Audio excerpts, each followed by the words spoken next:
protocols in place for this auditorium. Importantly, number one, there is a red line on both sides of the auditorium in the aisles. No member of the public or the media is allowed to cross that red line. Secondly, members of the public, you are to confine yourselves to the public gallery. The benches in between that aisle up there, just below the public gallery, and the front here is reserved for media and legal representatives, the legal teams. So please respect that. Members of the public, please do not come down into the media and legal area. And yeah, we will be starting shortly. Please make sure that your cell phones are off or they are on silent. If you need to work, put them on silent. Make sure that they don't ring and disturb the proceedings in the process. All right, it is 29 minutes past 9. We are about to start. Please stand. Thank you. Silence.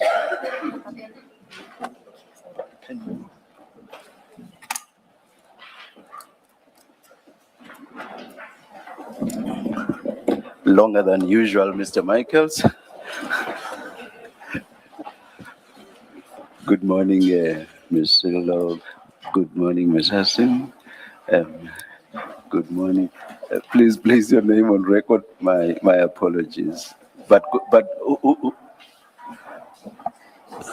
good morning, so long. Good morning, Chair. I'm Advocate Missy on behalf of Mr. Matlala. Sorry? I'm Advocate Missy on behalf of Mr. Matlala. How do you spell the surname? Missy, M-I-S-S-I. Oh.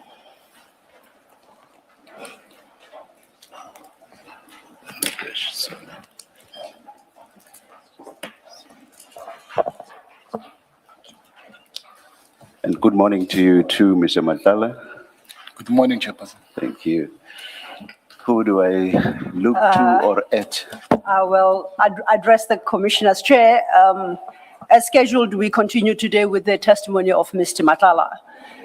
The Chair will recall at his last appearance, his legal representatives intended to move an application in terms of which they sought to assert certain of his constitutional rights. It was agreed that that application will be in writing. That application and its argument will be dealt with by Ms. Hassim, and at the conclusion of which I will then proceed with the testimony of Mr. Matlala. Thank you, Chair. Thank you.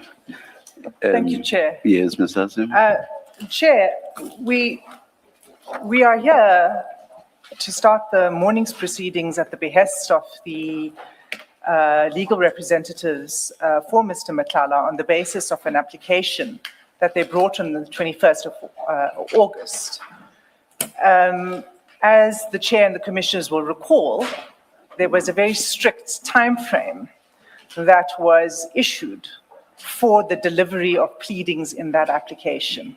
Was it in this matter that for the first time I even said there should be no slippages, or was it in another matter? It was in this very application, Chair, yes. In which you emphasized that there will be no slippage, and you were precise about the time at which the various pleadings and heads of argument ought to be filed. So we have, as the evidence leaders, there was an affidavit filed, not on time, on Saturday. It was 45 minutes late. The evidence leaders responded to that by means of an answering affidavit that was filed according to the schedule. Was there an explanation, even if informal in the sense of a letter as opposed to perhaps an application for condonation? I've not seen an application for condonation, but at least an informal explanation, say by letter, for example, Chair, for their lateness, for Mr. Matlala's lateness. What I'm advised is that there was a delay in obtaining the signature from Mr. Matlala. we then requested the unsigned version. So what was 45 minutes late was the unsigned version. We don't know why that could not have been provided on time, because it was the unsigned version with the later to follow. The later signed version came much later in the day. We don't have any further explanation for it, and my learned friend will no doubt have to address the chair on that.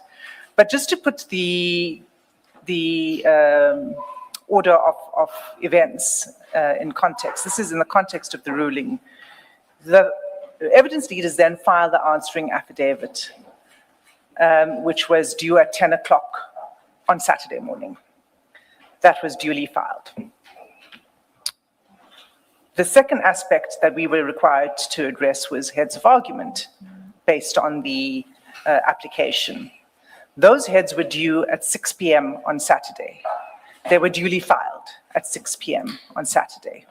What we did not receive by the evidence leaders, what we did not receive was the replying affidavit from the representatives for Mr. Matlala, which was also due at 6 p.m. on Saturday, nor did we receive heads of argument. We've not got an explanation other than a letter, and Chair, if I may take you to that letter. I'm not sure if it's in your correspondence bundle or if it is provided to you separately. It's a letter that was provided on Saturday at 5:05 p.m. But if it's the letter that, amongst others, says Ms. van den Heever could not attend the consultation, she was not well, and also talking about the replying affidavit and written submissions which were not filed, we have had sight of it. That's the letter I'm referring to. Yes. What we understood from that was that there was still a consultation to take place with the client, and that we would receive the replying affidavit or the heads at some point on Sunday. It never arrived. I must also say that the heads of argument, of course, are not dependent on the consultation with the client. The heads of argument could have been provided. As we sit here, we do not know what the legal basis is for this application, other than broad assertions of the privilege against self-incrimination and what we've seen from the affidavit, that they wish to rely on a challenge that they intend to bring in the pending trial in relation to the chats and the recordings as being unconstitutionally obtained evidence. I'm not going to stray into the merits of our opposition to the application at this point, Chair, because I'm jumping the gun. My learned friend must address you first. All I want to do to begin with is to place in context how we are sitting here before you today, which is we have filed our answering affidavit and heads of argument. We've received nothing from my learned friend. And we've not received a condemnation application or a postponement application. All right. And I think once my learned friend addresses you on the merits, I can then turn to the merits. Thank you, Ms. Hassim. Ms. Missy, let me start by correcting myself before you address us. I gave instructions very early this morning that a directive be sent out that in the event that a postponement is not granted, I direct that only 30 minutes of argument will be allocated. I referred to a postponement because of an erroneous recollection of the contents of the letter that Ms. Hassim has just referred to. My memory, which was a lapse, was of the view that that same letter also sought a postponement. My co-commissioners this morning corrected me and said the letter does not seek a postponement. So I thought I should, in case my directive created confusion, just correct myself up front. But I must say this, if we get to the point where the application has to be argued, my directive as to time allocation stands. Let's hear you. Thank you, Chair. I've considered how I would address the commission with regards to this, and I deem it important to refer to a folktale that I've often heard in the corporate world. And the story goes that a security guard was once informed that the boss or the CEO of the company has given instructions that before 6 a.m., no one ought to enter the building. And the said CEO, on another day, attempts to enter the building before 6 a.m. And what he's told by the security guard is that, boss, umthetha uvumi.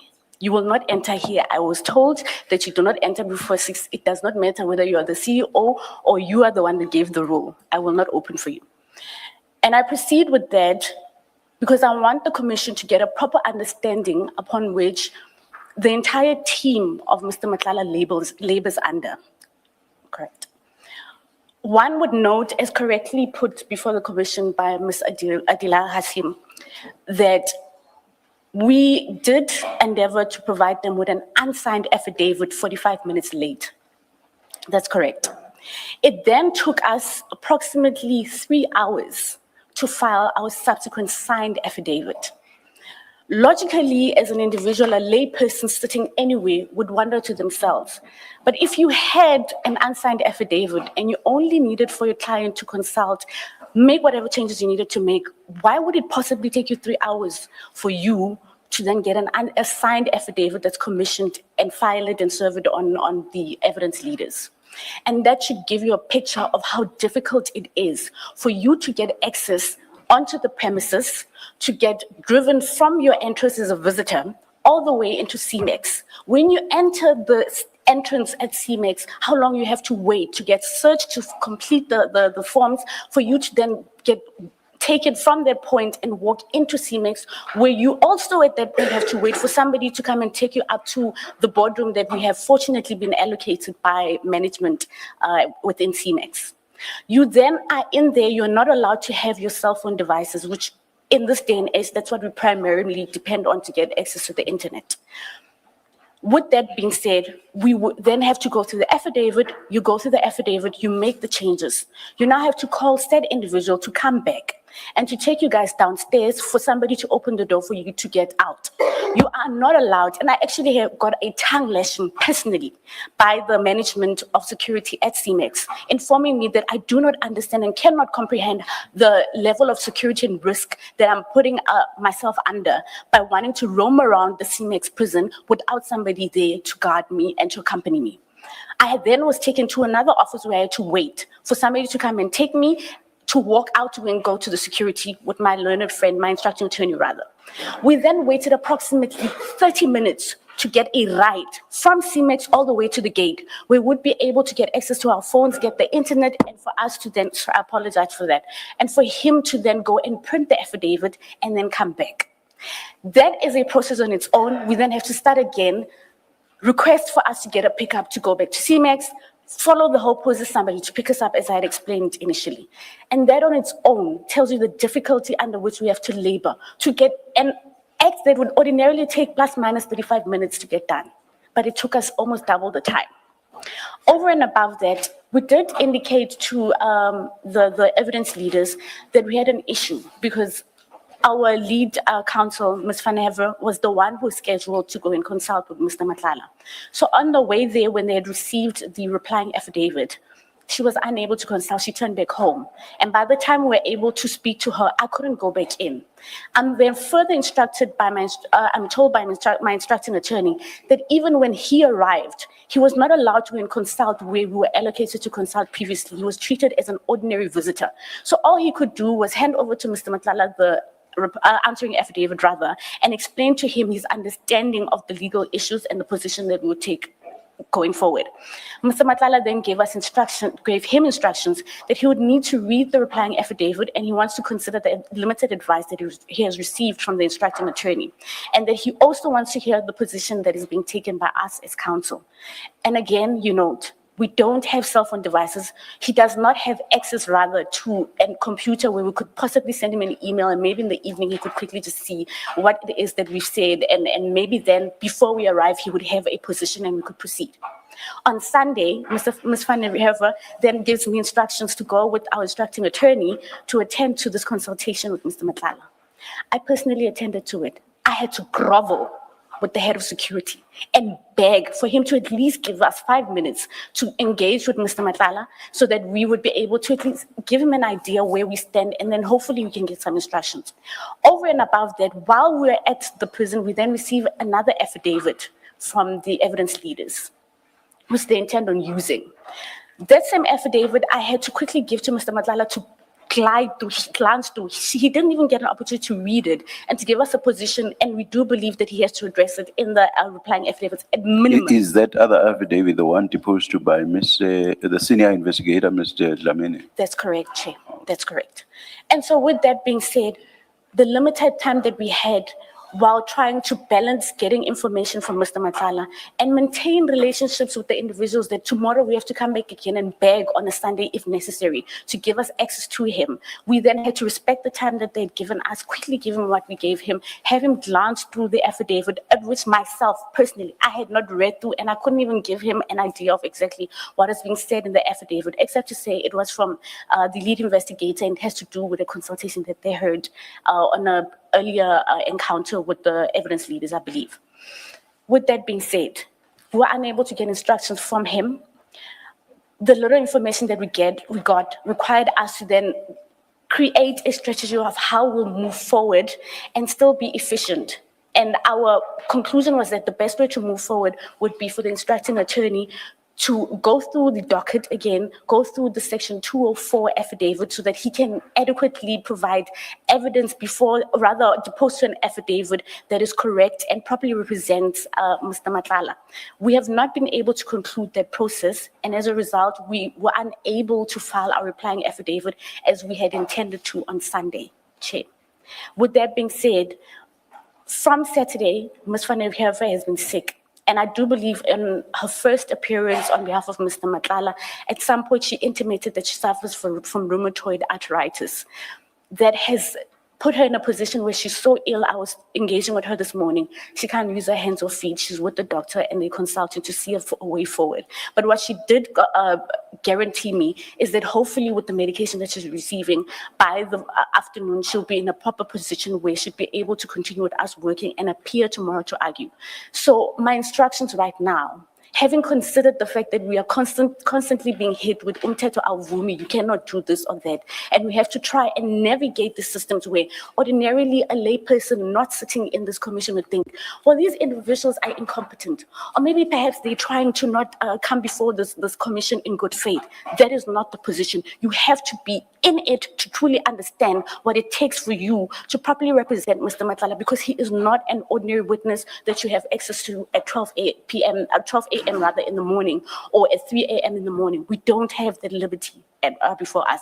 And I do know with regards to the additional bundles that we receive later on, they make it even harder because he wants to read. He wants to know what's being said there so that he can give us proper instructions moving forward. He's not in a position where he feels comfortable that it would be smart and wise for him, given the status that he holds outside of the commission, to say to the commission, well, I did say let's go ahead, without considering the implications that it would have on him. And we beg this commission, humbly so, Chair, to consider all the elements that we consistently have to deal with to try and ensure that we represent Mr. Matlala and also stand before the commission in good faith, that we're given an opportunity to file that replying affidavit, our heads of argument, and as well as a written condemnation application for the late filing. Thank you, Chair. Thank you, Ms. Missy. Yes. Chair, just 3 points. May I in response. just raise an issue, Ms. Missy?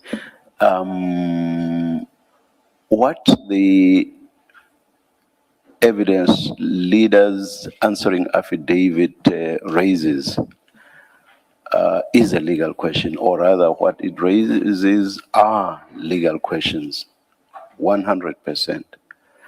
So I don't understand this issue of agonizing over how, when to consult Mr. Matlala with regard to a replying affidavit. Those are legal questions which would not necessarily have required Mr. Matlala. Those are legal questions that you, as lawyers, should have been able to respond to. Truth be told, actually, there wasn't even a need for a replying affidavit. You could just have put together written submissions, and you would not have been out of time. So I have difficulties understanding the difficulties that you say you had. Chair, yes, to the effect that it relates to legal issues. But there's also information during their consultation, as limited as it was, where it became clear to us, having had sight of the replying affidavit, that there's factual elements that need to be addressed that relates to documentation which we did not, or rather they did not have at hand when they were consulting. To say to that, we received a further document this morning from Mr. Matlala that he was unable to go and obtain from his the room or the prison cell that he's been kept in. And it speaks directly to the issues that would have to address in terms of the legal points. So there's a special That's element to it very as well. peripheral. Those issues about whether Mr. Matlala received certain documents a day or two before the hearing of his testimony, those are very peripheral issues, and they have nothing to do with the legal questions that Mr. Matlala's application raises. So I think my point stands. Chair, I did not hear the last few words that you said. I said I think my point stands. Noted, Chair. Noted. You are free to respond. I'm not a dictator. No, Chair, I believe what I've set down in terms of the entire process and how we found ourselves here today I can't explain it any further than what I already have, Chair. And as I stated earlier on, I can only beg this commission to take into consideration and to give us a chance up until I'm tomorrow listening. You morning, may Chair. continue.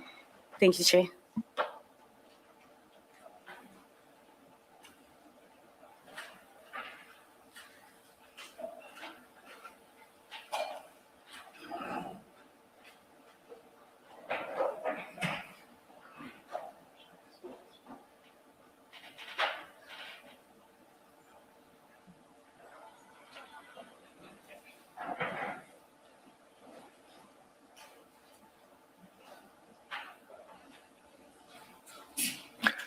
Let me indicate what my inclination is, which you would obviously have seen in the directive that I issued.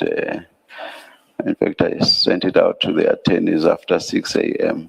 I don't know what time they instructing them to write a letter to Mr. Matlala's attorneys. I don't know what time that email was sent, but I gave the instruction after 6 a.m. My inclination is for Mr. Matlala's application to be argued now, this morning. That's my inclination. What's your response to that?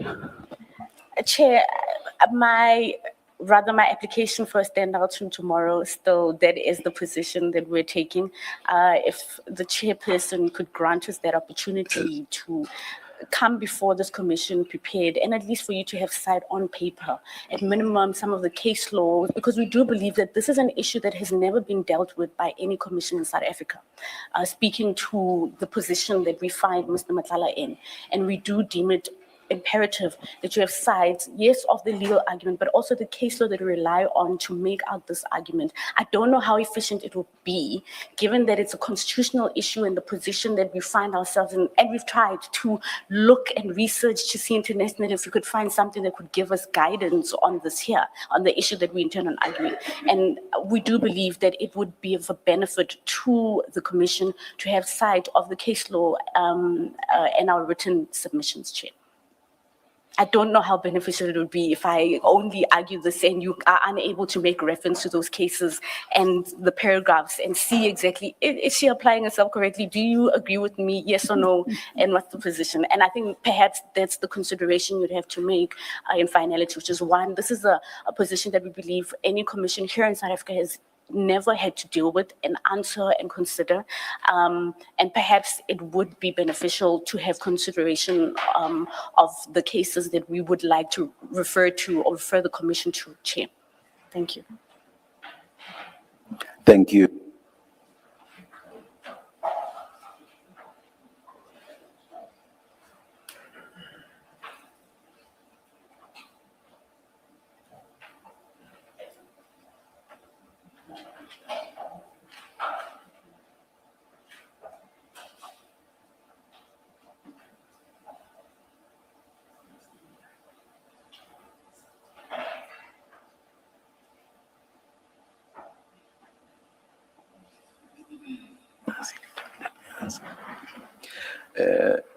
I will go back to the question that I asked about this being a legal question. This is something that Ms. Vandenheefer was quite passionate about from the day of the last appearance. She referred a number of times to an application where points in limine would be raised. From the moment that you start thinking about bringing an application in which you are going to raise points in limine, you already know what the law that supports you is. So it should have been a matter of relative ease. In fact, even easier for you, Ms. Vandenheefer, Mr. Matlala's lawyers, to argue the law than it would be for the evidence leaders on whom you are springing these points in limine. So I'm not sure that I follow your response. Can you tell me why written submissions were not or could not be filed on legal issues that were the start of all this, legal issues that you thought of even before commencing this, the process that we have before us this morning? And underline, you were ready with the law right from the beginning. Otherwise, you would not have even considered bringing an application in which points in limine were being raised. Chair, I can only take you back to the fact that from our consideration was that it was imperative for us to prepare the replying affidavit. My apologies. From our considerations, we found it or deemed it imperative for us to prepare the replying affidavit and to get further instructions from Mr. Matlala with regards to the position that we're taking. And I do note the point that you're making that perhaps what we could have done in the interim was prepare the heads of arguments to assist the commission and have them filed on time. I take note of that, Chair. But that was a delay that came as a result of the consultation, the considerations that we had to make, which is that given the answering affidavit, we deem it important to get further instructions from client with regards to the replying affidavit before we proceed with penning down the position that we've taken with regards to the application. That's as far as I can take it, Chair.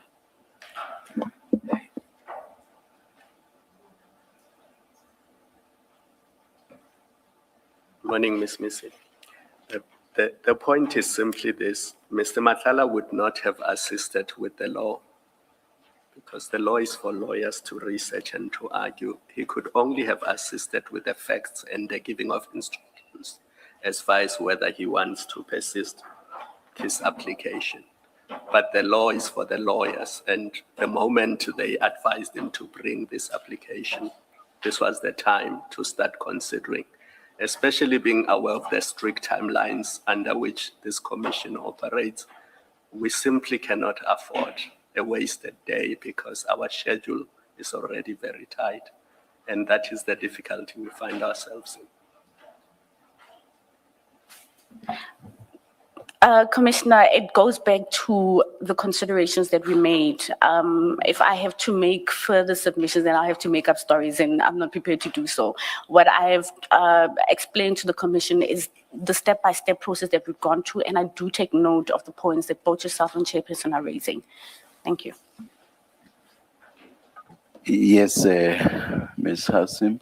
Perhaps let me just ask this quick question of Ms. Sillo. How much longer do you think Mr. Matlala's testimony will take? I know those estimates have regularly been overshot. I know, Chair, and in this case, it shall be particularly so because Mr. Matlala's testimony in truth hasn't even begun. So all he's done is read his statement into the record, which he has sort of supplemented through this application. I guess he may want to place that also on record. We had anticipated a minimum of 2 days after he has placed his statements on record, Chair. So today and tomorrow. Today and tomorrow. A minimum of 2 days. Thank you, Chair. All right, thank you, Ms. Sillo. Yes, Ms. Hassim. Chair, just a few responses to what Ms. Nisi has submitted. The first is, and just to correct some of the facts. The first point relates to the filing of the founding affidavit. It was due at 10 a.m. on Friday. This was subsequent to the directive of the chair that was made on Monday. So there was a long period between Monday and Friday for the purposes of consultation with their client before the filing of the first affidavit. So the long explanation that was given about the difficulties with accessing the client in correctional services doesn't really assist in relation to the founding affidavit because there was sufficient time. But it's not only sufficient time from the period between Monday and Friday last week. Mr. Matlala's legal representatives have been raising this issue for some time, prior even to Monday. They are aware of the categories of evidence that the evidence leaders wish to canvass with him in questioning. They've known this since at least March of this year. So this application could have been brought much sooner. And so all of the time, in fact, that was available to Mr. Matlala's legal team extends over months, not over days. So that's just to address the founding affidavit and the explanation for the lateness, which I say doesn't assist Mr. Matlala's team. The second point is about the heads. And I'm not going to repeat it because, Chair, you've made the point and Commissioner Khumalo has made the point. Those are legal, that's legal argument. There's a legal team that's assisting Mr. Matlala. The heads of argument could have been submitted timeously, and they weren't. There was no need for consultation in relation to the heads of argument. Preliminary points are by their nature legal submissions. The second point. Please continue. On the point of the legal submissions, you would have seen from our answering affidavit that we set out the legal principles. It's not true that this is not circumstances that have arisen in a commission before. That is not correct.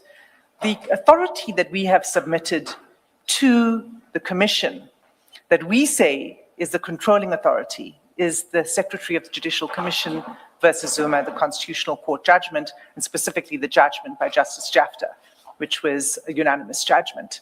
And we referred to paragraphs of that judgment, which we say is the governing authority to be considered here.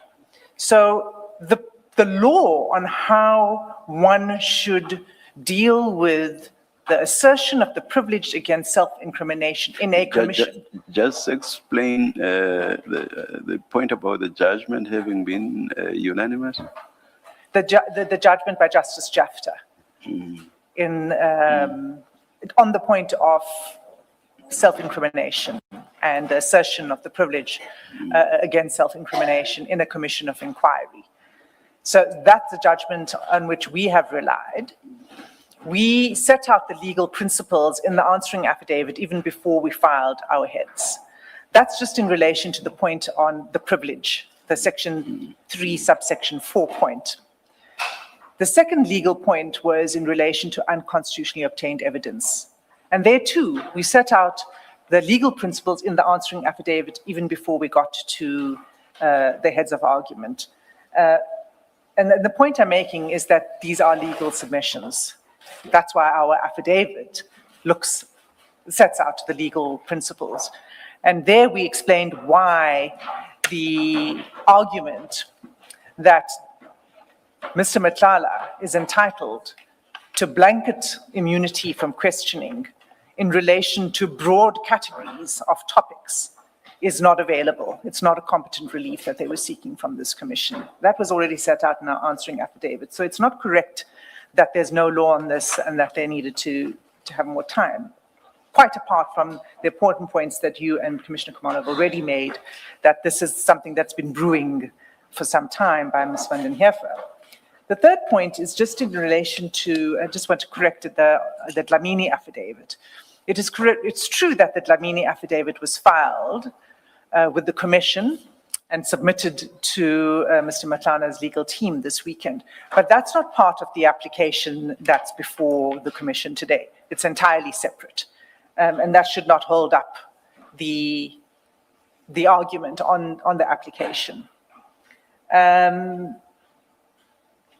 Those actually are my submissions. Chair, I think that the commission will decide on how much of time, if at all, any time is to be granted to my learned friends. But the argument is there from our side. We are ready to respond. Our concern as evidence leaders, as we've set it out in the heads of argument, we wish to have the application dismissed, and we want the questioning of Mr. Matlala to proceed immediately because time is short. Thank you, Thank you, Chair. Ms. Hassim. I'm sorry, Chair. There's one last point Yes, that I've yes, forgotten, yes. and it's sitting here in front of me. I'm sorry about this, Chair, but we also received communication yesterday. And this is something that perhaps my learned friend will want to consider and advise on. It wasn't apparent to us yesterday whether, in fact, Mr. Matlala's legal representatives were abandoning the application. And I say so because last night at 20:51, we received an email from his attorneys. And the email says the following, if I may read it into the record, Chair. It says, "Good evening, evidence leader. We respectfully request your urgent written clarification regarding the scope of permissible questions on record. As discussed yesterday, certain questions are excluded due to the pending criminal matter. We attempted to send an email to this effect, but it appears our system may be experiencing technical difficulties. To avoid any procedural uncertainty, kindly confirm in writing which questions may be asked and which are excluded. This confirmation is necessary to ensure proper management of the record and safeguard procedural fairness. We would appreciate your written response." The response to this letter was as follows. Greetings and salutations, and then please note that until the commissioners rule otherwise, there are no questions relevant to the terms of reference which we treat as being impermissible. So that was the correspondence between the two sides yesterday. It was quite confusing to us what the meaning of this was, because what it suggests is a request for the questions, what questions we intend to pose. From that, we thought that maybe the approach being taken is to proceed on the basis of pose the question and then the privilege will be asserted once questions are posed. And so I think that my learned friend may need to just also clarify that. Ms. Missy, does the letter mean that the application is abandoned, or what does it mean? Chair, no, the application is not abandoned. The reason for the email is to we're trying to anticipate an instance where the ruling perhaps doesn't go in our way. And Chair, based on the ruling that you would make, then Mr. Matlala would then have to apply the right against self-incrimination as and when the questions come. And I believe the thought process was that when it comes to those topics that he cannot claim privilege over, then what are those topics that we can anticipate an engagement over so we can prepare with regards to that? It was not to indicate in any shape or form to my learned friends that we are abandoning the application. Yes, I must say that it was a very strange request. One can't quite tell whether the request was for all the questions that are going to be asked to be itemized, which would be something that's unheard of and in fact, quite bluntly, very strange. Chair, I do take note of the wording as well, the confusion that would have come from it, but my understanding was that I think the attempt was to ask under which topics are we going to proceed on once the commission has made a ruling with regards to whether we can proceed, or the argument that we make brings the entire process to a halt. Thank you, Chair. Thank you.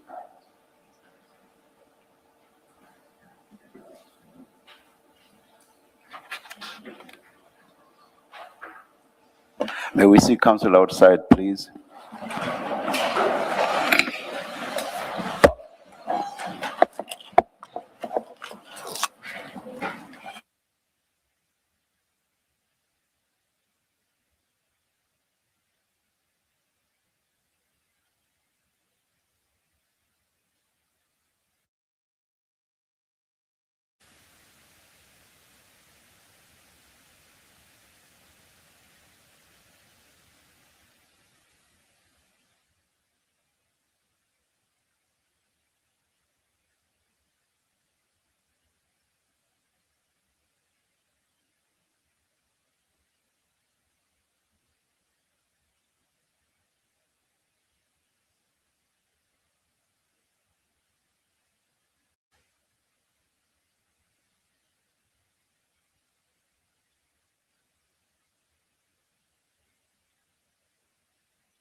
The application for a postponement to tomorrow is refused. Mr.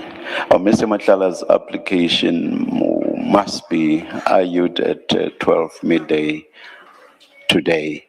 Let's adjourn and resume at 12 midday.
All right, it's 29 minutes past 11. We are ready to resume. Please again, make sure that your devices are quiet, switch them off or put them on silent. Thank you.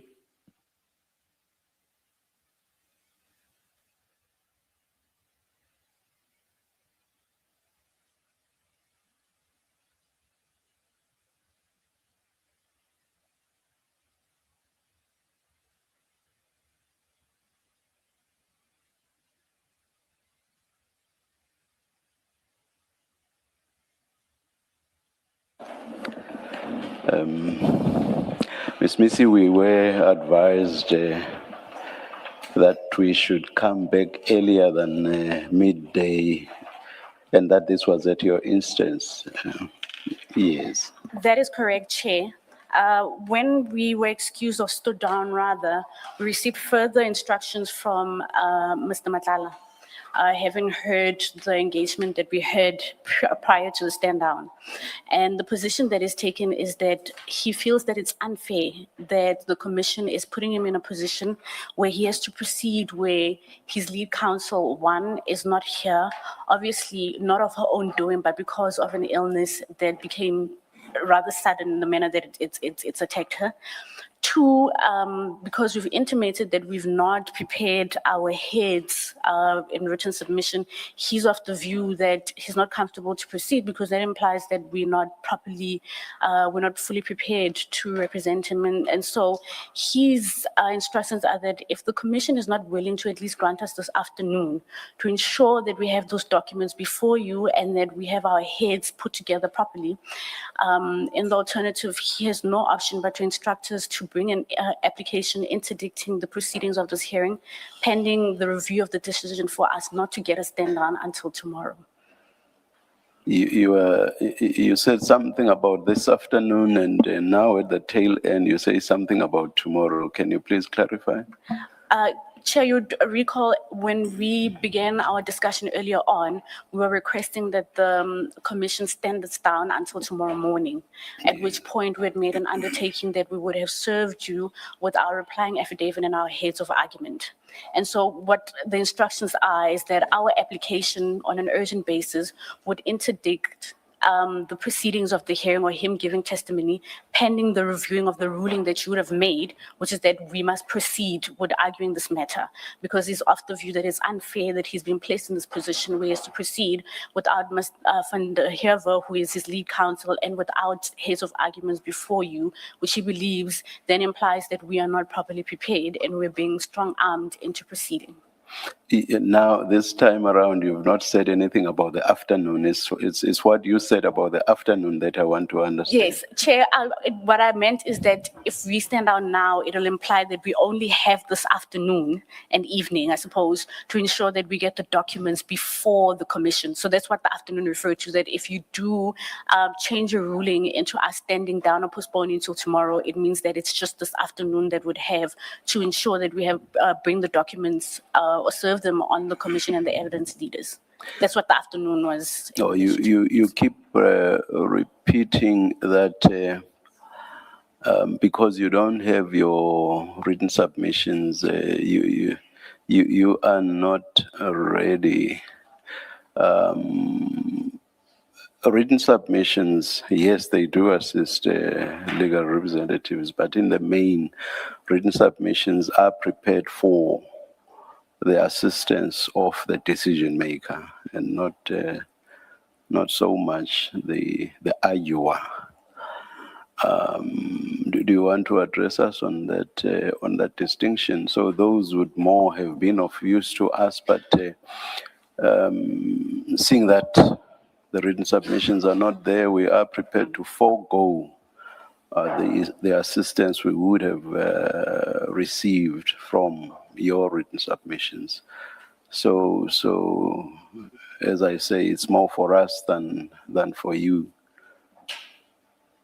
Chairperson, having engaged with client afterwards stood down, and obviously with what he had heard during our discussion, his instructions to us is that his observations and his views is that if Ms. Van der Heerver is not here and we have not prepared our arguments for you, it implies that he's not going to be properly represented and he's not comfortable proceeding, which is why he's intimated that should the ruling not be changed to allow us to stand down till tomorrow, it implies that he's of the view rather that he's being treated unfairly and he would rather approach a court to have that addressed, Chair.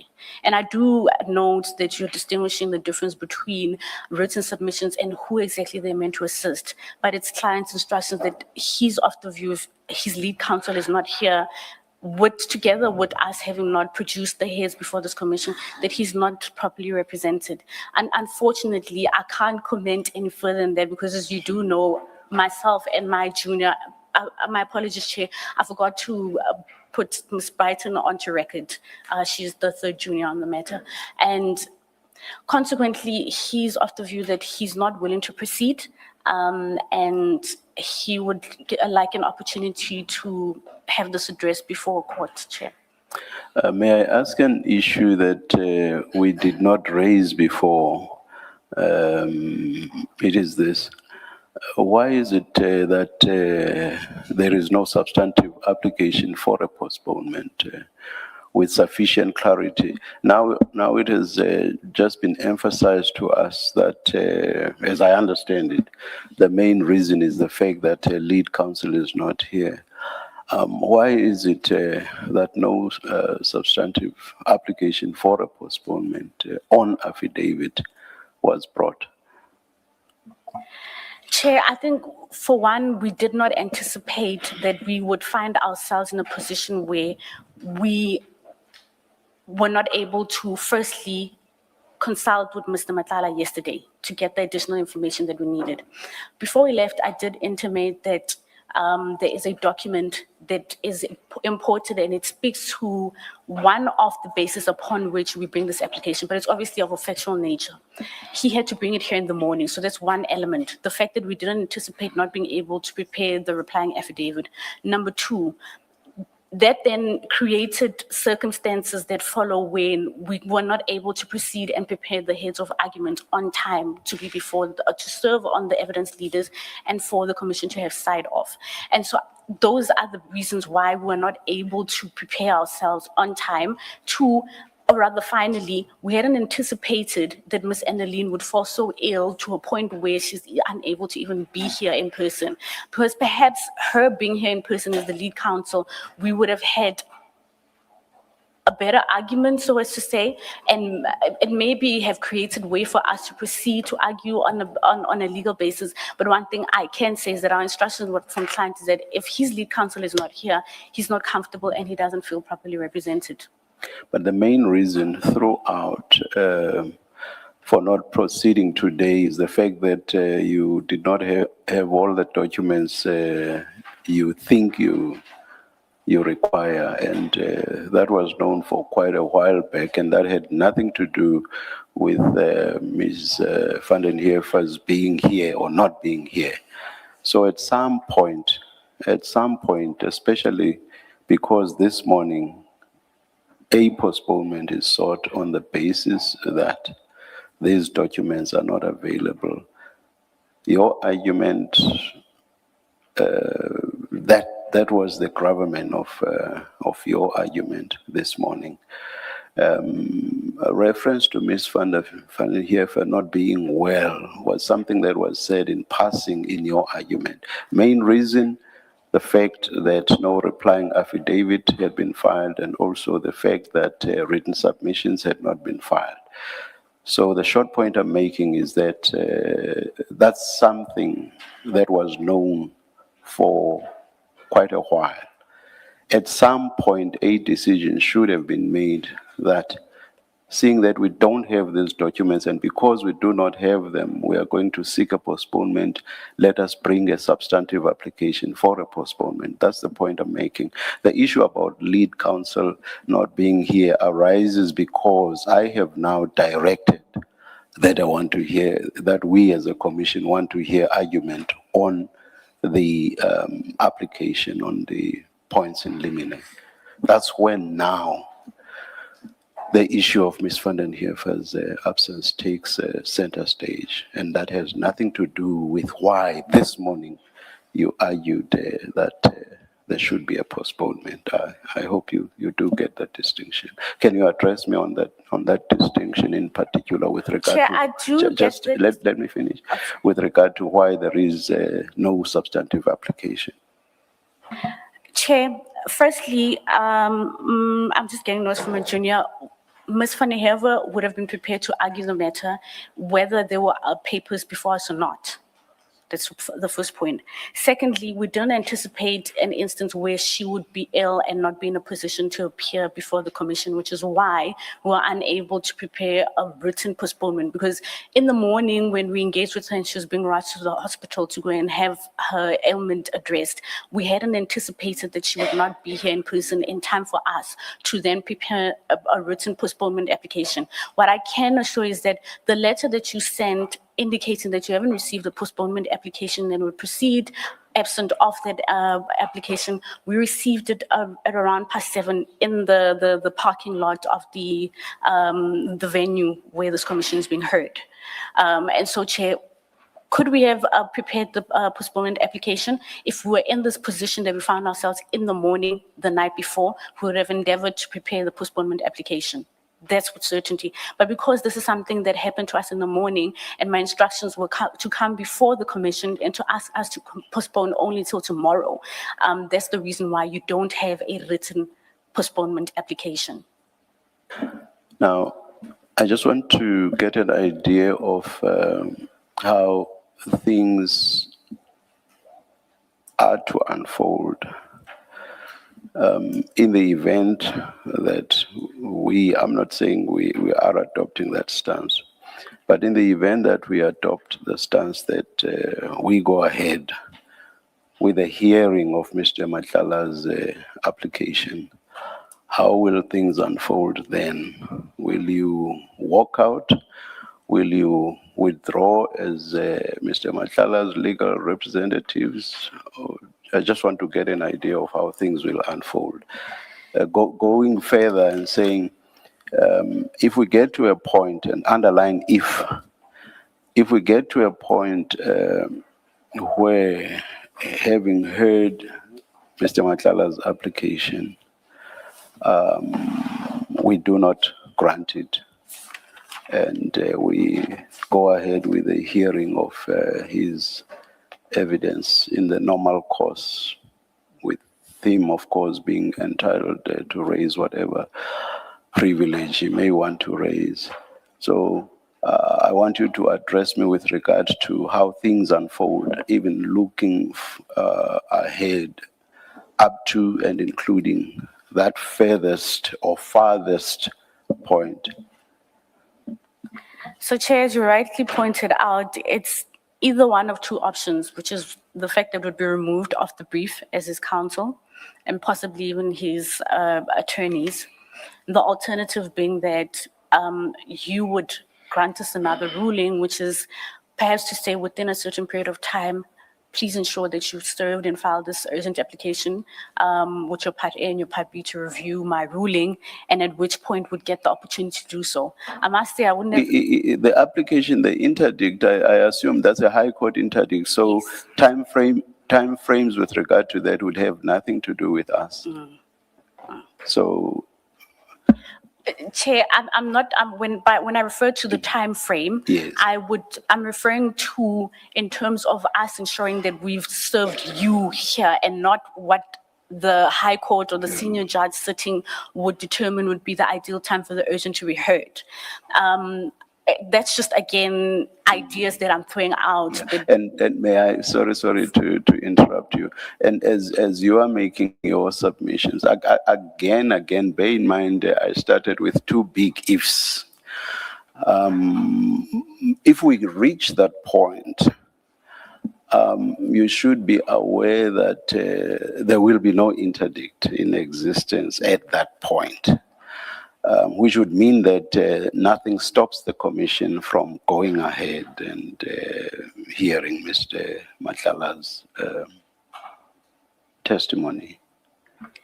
Chair, as I said, that we hadn't foreseen an instance that the commission would possibly consider not granting us an opportunity to approach the High Court and address the application that we seek to be heard on an urgent basis. And if that is the case, I don't want to preempt what we would do if you decide not to grant us that opportunity, because for me, it's a matter of you're either changing your ruling, allowing us to stand down till tomorrow. The alternative, you say, no, I'm not granting it, at which point the question as to whether are you going to rule, to say, okay, since you've intimated that you want to have my ruling heard on an urgent basis and reviewed, then you are welcome to do so, I excuse you. But if you choose to proceed without excusing us and thereby Mr. Matlala, I would then ask for a stand down, because then there are implications on him that would affect us, i.e. for one, walking out, and who gets to walk out, and if, for instance, counsel is removed off the brief, what are his options? And should he decide that he wants to walk out with us because he feels that he's been unfairly treated and is not being given an opportunity to be heard till tomorrow morning, with our undertaking being that whether Ms. van der Heever is here or not, we would have to ensure that I, being then the lead counsel, is prepared to continue and present before the commission. Then again, as I stated, we hadn't taken instructions with them. I think it would give us, if you could give us an opportunity to stand on further, depending on what your ruling is, to engage with him and consider what the implications would be, because there are different implications should you decide to protest and want to walk away, and who gets to do the walking away and what those implications as well would be, Chair. I think it's wrong for me to preempt the instance where we decide, because walking away seems to imply that we are protesting, because we'll be walking away in protest. And if you walk away in protest, we've seen in previous instances what the implications are, and the client would have to consider that, and he'd have to give us instructions, Chair. So I can't preempt to answer your question. Thank you, Ms. Missy. Ms. Hassim? Chair, I've been listening closely to my learned friend, and it feels like the reasons keep shifting for how we've come about to be in this position. Whether it's because the last submission that Ms. Messi made was that she would make an undertaking to proceed to deliver the argument in the absence of her leader. But if that is the case, then what would be the need then for the postponement? So, and for the urgent interdict? It's not entirely clear to me. It seems to me that, and I have some sympathy for Ms. Messi and Ms. Brighton, that juniors are placed in a difficult position where they have to step into the shoes of their leader. The leader has become unavailable for reasons not in her control. This is what happens in practice. And we are often called upon to step into the shoes of our leader on short notice and to be prepared to do so. It's not an easy position, but it is one you assume when you take on a brief and you're junior counsel. While I have sympathy for their position, it doesn't absolve them of their obligation to take the place of the leader. They were aware that Ms. van der Heever would not be available today. This could have been brought to our attention much sooner. One of the reasons that was advanced by Ms. Messi for the delay was the inability to consult with the client. That is not a ground, an adequate justification for a delay. That was in response to the chair's question about why didn't you bring a postponement application? Because it isn't the inability to consult on the law doesn't avail Ms. Messi on this. This is a legal argument that is to be made. So, and I've been instructed to put something on record. And I do so without having had the opportunity to make it, to alert my learned friend of this, because it only came to my attention now while I'm sitting here. And it goes to the point of the complaint by Ms. Messi of the inability to consult. Is it not Missy? Is it? Ms. Missy. Apologies. Yes. Maybe I've got soccer on my brain. It's only come into my possession. I'm instructed to put it on the record. And it's a message from the area commissioner for DC, Department of Correctional Services, Commissioner Khoza. And what he says, and this is received at 11:36 this morning, and as I said, I'm instructed to put it on record. I'm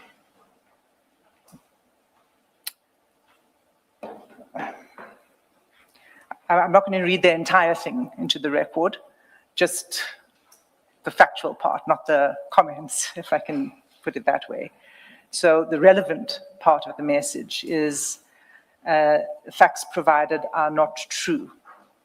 I am not even aware of the challenges advanced to the Commission. I think the challenges that were complained of. And then the next message, they consulted for 3 days and we are prepared to make concessions anytime because we understand the importance of the Commission. I checked with the head of the center, Mr. Kabengu, on all these challenges. He also denied to have created any disadvantage to them. So that's a message from the area commissioner Khoza. And as I said, Chair, I'm just putting that on record. None of that actually changes the legal position that is before you. And the legal position is that a stated intention to launch an urgent application does not itself suspend this Commission's proceedings. Unless and until there is an order from a High Court that interdicts the Commission from proceeding, it can continue, subject, of course, to the Chair's discretion to adjourn. And maybe what I should do on that score is just refer the Chair and the Commissioners to 2 authorities. And the first is the Constitutional Court judgment in City of Tshwane, Metropolitan Municipality versus AfriForum. And it's 2016, volume 6 of the South African Law Reports, page 279. And as I said, Chair, the judgment of the Constitutional Court, and the relevant paragraph is paragraph 74. And then as it happens, the other judgment I'd like to refer the Commission to is actually the Zuma judgment, but not the one I made reference to this morning, which was Justice Jafta's judgment. It's the other judgment, Justice Khampepe. And the citation of that judgment is Secretary of the Judicial Commission of Inquiry into allegations of state capture, etc., versus Zuma. 2021, volume 5. Sorry, there was a cough. Volume? Volume 5. Thank you. SA Law Reports, page 327, at paragraphs 94 to 95. So with those, that's also, yes, it's Acting Deputy Chief Justice Khampepe writing for the majority. So with those legal submissions, Chair, we request that. What do the cases say? Oh, let me take you to You don't the need, City of Tshwane. you don't need to quote verbatim. You may just tell us the substance. Well, it supports a proposition, Chair, that proceedings are not halted pending an intention to bring legal proceedings. It's not halted even if you have brought the legal proceedings. And of course, we know here there hasn't yet been a filing of an urgent application. It is a stated intention to file an urgent application. So that's the proposition.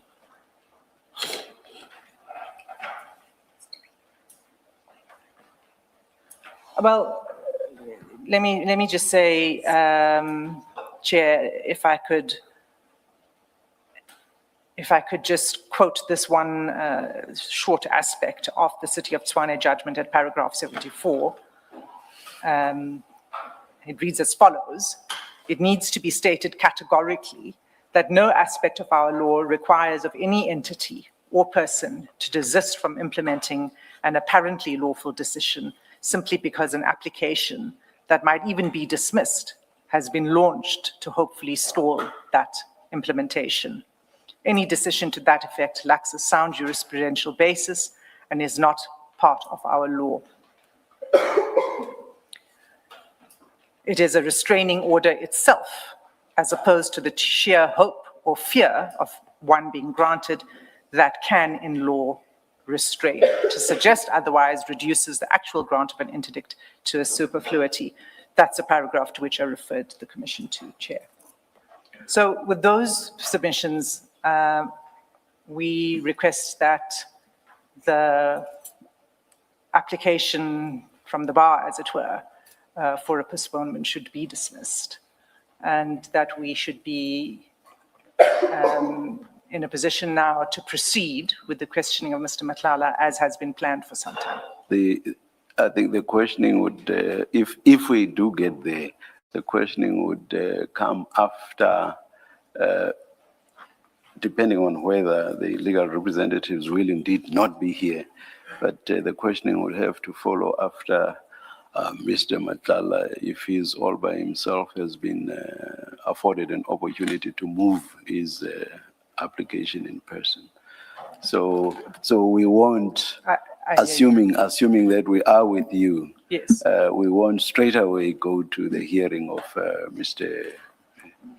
And again, assuming, Chair, I was once misunderstood by counsel, and we had an unfortunate heated altercation, he and I. We don't want to have a repeat of that. So- I understand the Chair clearly.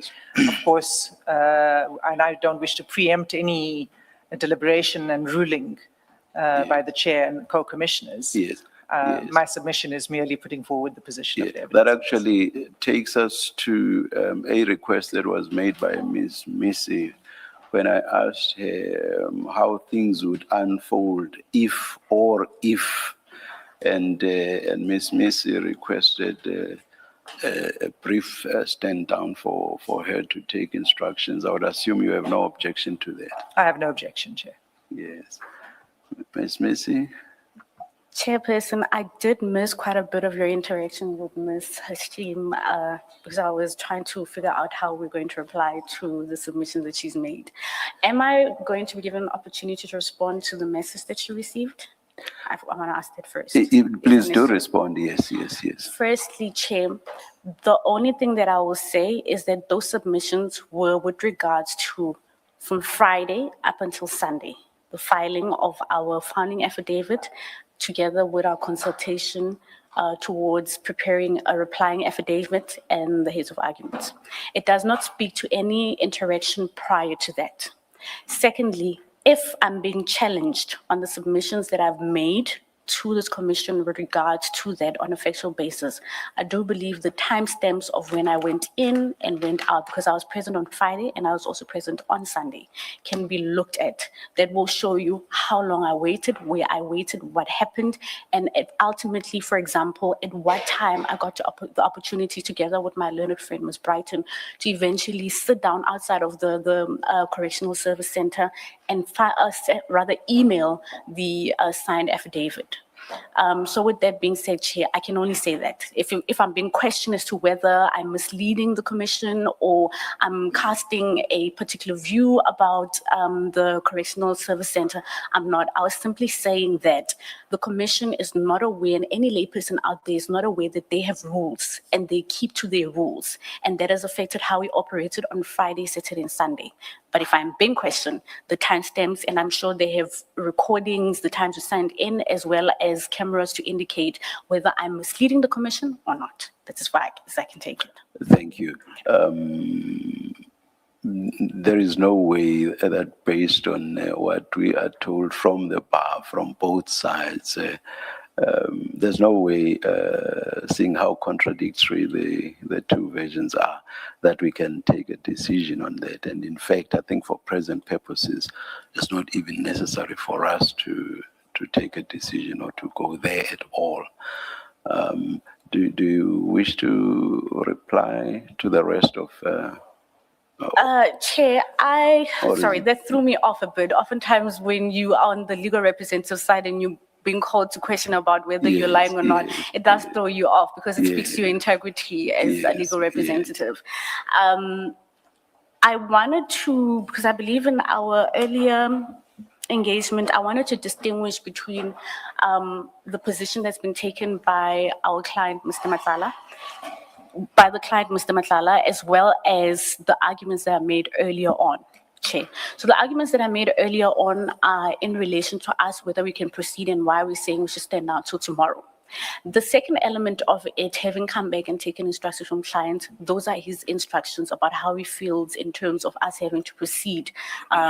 Should you insist that we proceed today and not wait till tomorrow? So there needs to be a distinction between the two. We're not shifting the ball goals from this is what we were saying earlier on in the morning, and now we're changing and we're saying this here. What I spoke to mainly, now that we've come back after the stand down, is with regards to the instructions and his observation, how he feels about it.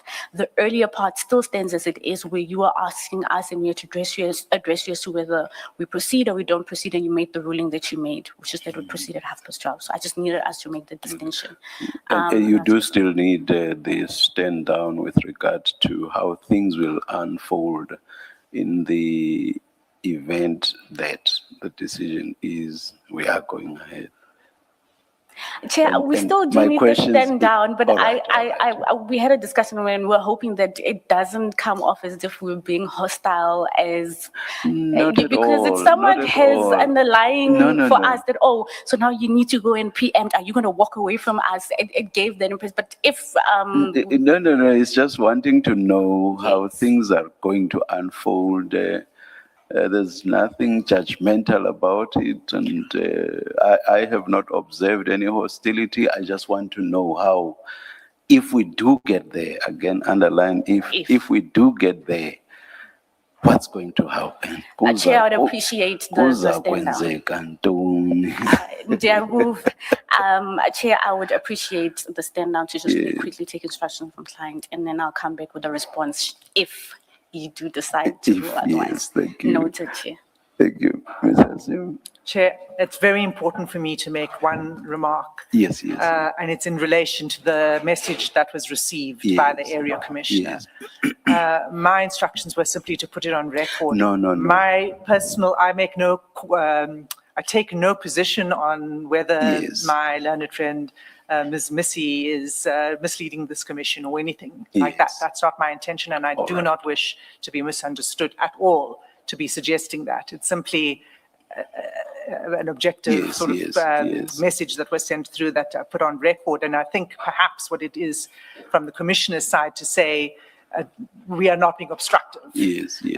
But the fact that it is difficult to consult with a client who is incarcerated, if any of us who have gone through that understand that it's a difficult Yes. process. And so I just wanted to make that clear. An important takeaway actually from that text is this, as Ms. Missy was arguing this morning, I actually did think of the possibility of the commission engaging with the prison authorities to ensure that the difficulties Ms. is telling us about do not recur. Now, a good take home or take away from this text is that such an engagement will actually, there will be no resistance to the request that I already had in mind. Quite so. Thank you, Chair. I will not indicate it. Yes. Chair, my little friend just highlighted something. I did speak about how we often use our cell phones for internet. We use our cell phones to get Wi-Fi through them to connect to our phones. If that request could specifically include that we have our cell phones, because that would really make things easier for us should we have to engage with him later on, to allow council at least one cell phone to come in with us. We don't all have to have our cell phones with just one cell phone so that we don't have this issue of internet not being present, etc. Because what would happen is that, for instance, if we need to have a document and he's happy with it and we have to file it, it's just a matter of him signing it. We can scan using our phones. So, and then we would be able to send it immediately and wouldn't have all these issues of we don't have the internet, we need to leave, we need to come back, etc. So a request that you specifically include there that we are allowed to carry in one cell phone for purposes of having access to the internet. That will be considered. Thank you, Chair. I'm saying considered. Let's adjourn. I will not indicate a time.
that we don't end up with a situation where if this eventuality that you're contemplating happens, that we don't end up with a situation where he comes to the commission and said, I never put myself off record.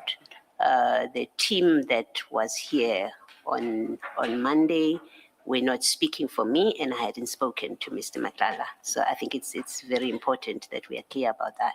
I'm glad that you raised it because that could potentially happen, hypothetically speaking. And with that being said, because these are instructions and engagements that we had with Mr. Matlala and Mr. Maluleke is not here in person, I suppose then, in fairness to him, he has not commented on that element. These are just instructions that the entire team would be off record. But I suppose in that instance, we'd have to engage with him and consider his stance should we find ourselves in that position. I suppose there won't be a need for us to stand on further until we've had a ruling. It just gives an idea of where we potentially would be. And if that is the case, we'll engage him and inform the commission of his position.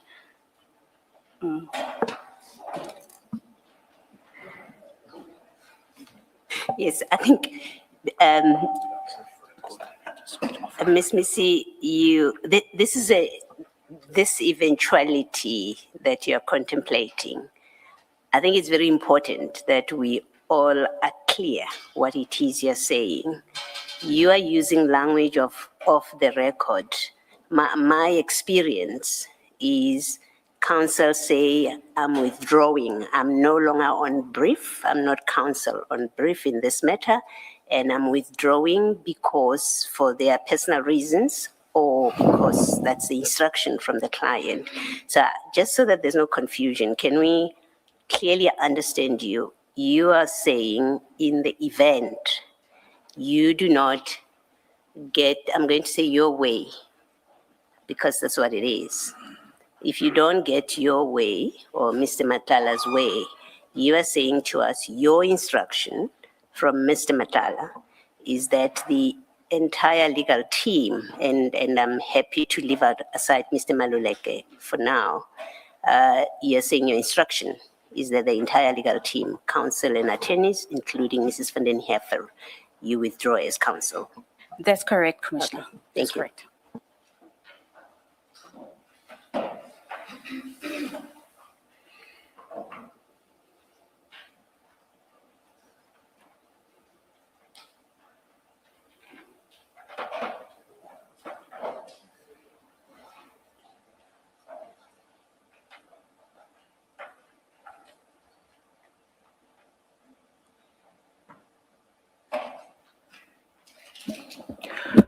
Who is the senior attorney? This is something that that's so crucial that I think we should hear from the attorneys directly. Who is the senior of the attorneys? And That would be Mr. Baloyi. Please come to the microphone and.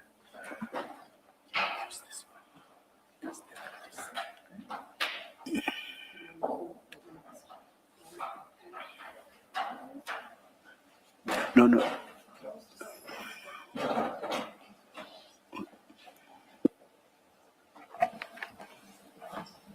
Please state your name for the record Thank you, Commissioner. and your firm.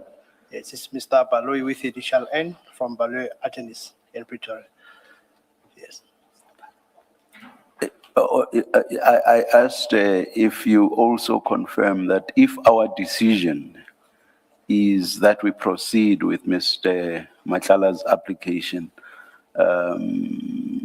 is your decision that you, as Mr. Matlala's attorneys of record, are withdrawing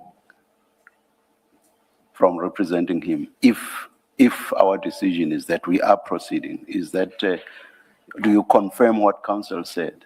Yes, I do confirm the submission made by the council. You will be withdrawing, yeah. Perhaps, thank you very much, Mr. Baloyi. I think we've reached the stage where we should.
Ms. Asim, I'm not sure that you would want to say something, but perhaps because this is not really your decision, if haven't we reached a stage where we should just indicate what we think? Chair, there was Or nothing. what I think, because I think our regulations and rules really say that process-related decisions are mine, and indeed all rulings that have gone out go out, even if signed by the commission secretary, they go out under my name. But of course, for practical reasons, I'm always assisted by my co-commissioners, but ultimately it's my decision. Chair, there's Yes. nothing that I can usefully say in response to the last Yes, submissions that have yes. been made about withdrawing, etc. So it's in the chair's hands. Yes, thank you.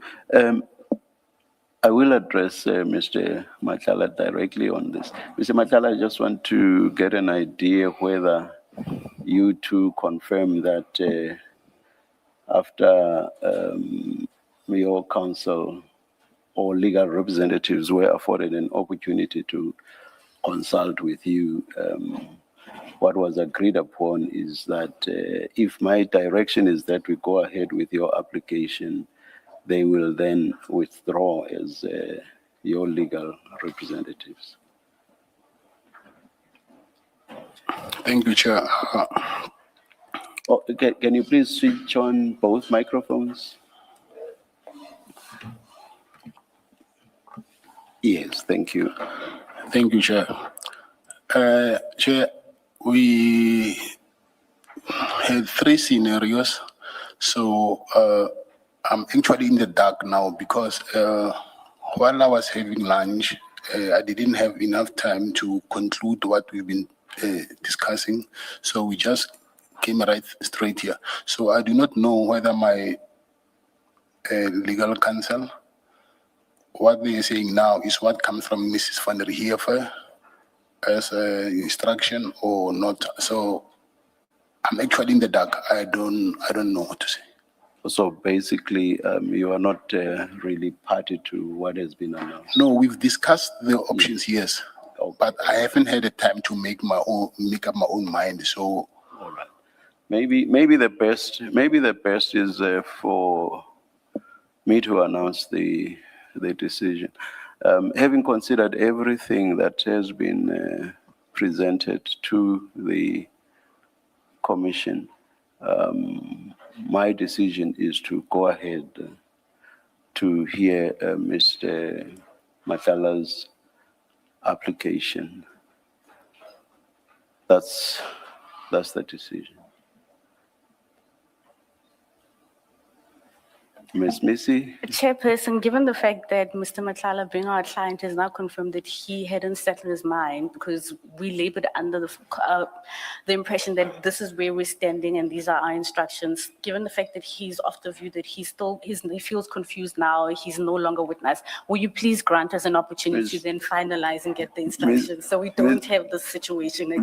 Ms. Missy, the withdrawal of counsel and legal representations is not, strictly speaking, a matter of instruction from client.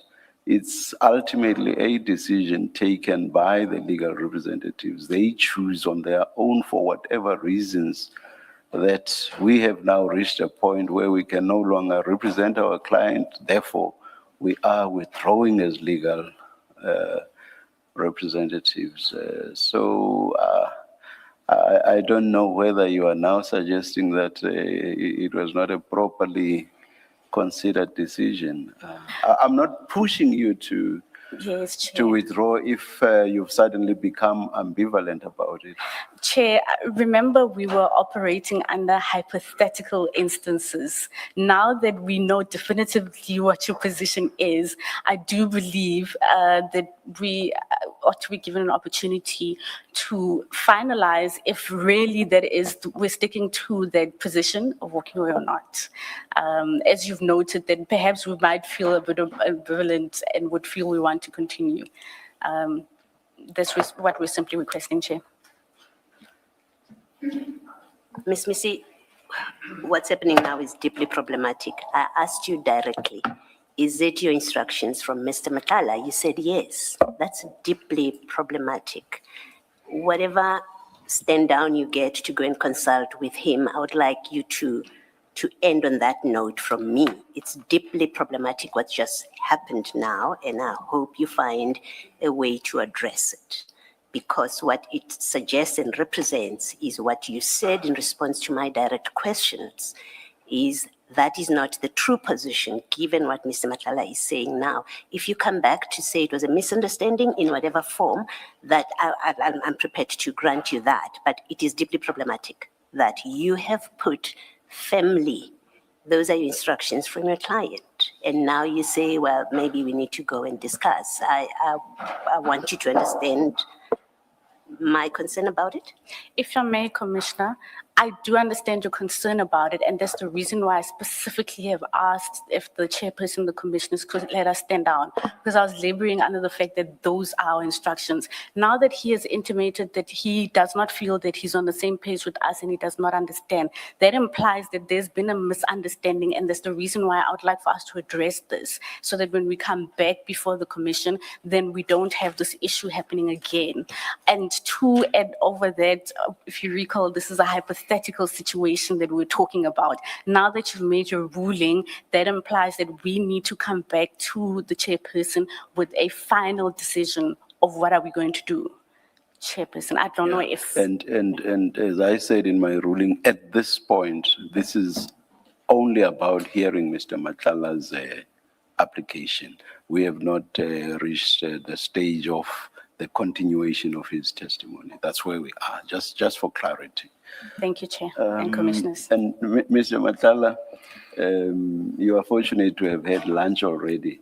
We are yet to have ours. No, I'm mentioning that because you said that when you were having lunch earlier during the break that we had. Because it's 3 minutes before the lunch adjournment, maybe let's just take the lunch adjournment and resume it at 2 p.m. And let's have, let's hear from you, Ms. Missy, at that point. Thank you, Chair. And I hope everything will have been clarified, and that one way or the other will then hear Mr. Matlala's application, whether you continue to represent him or whether he is moving it in person. Let's adjourn and resume at 2 p.m.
We're about to resume. It is 13:59. Please again make sure that your devices, your cell phones are off or on silent. Please stand. Thank you.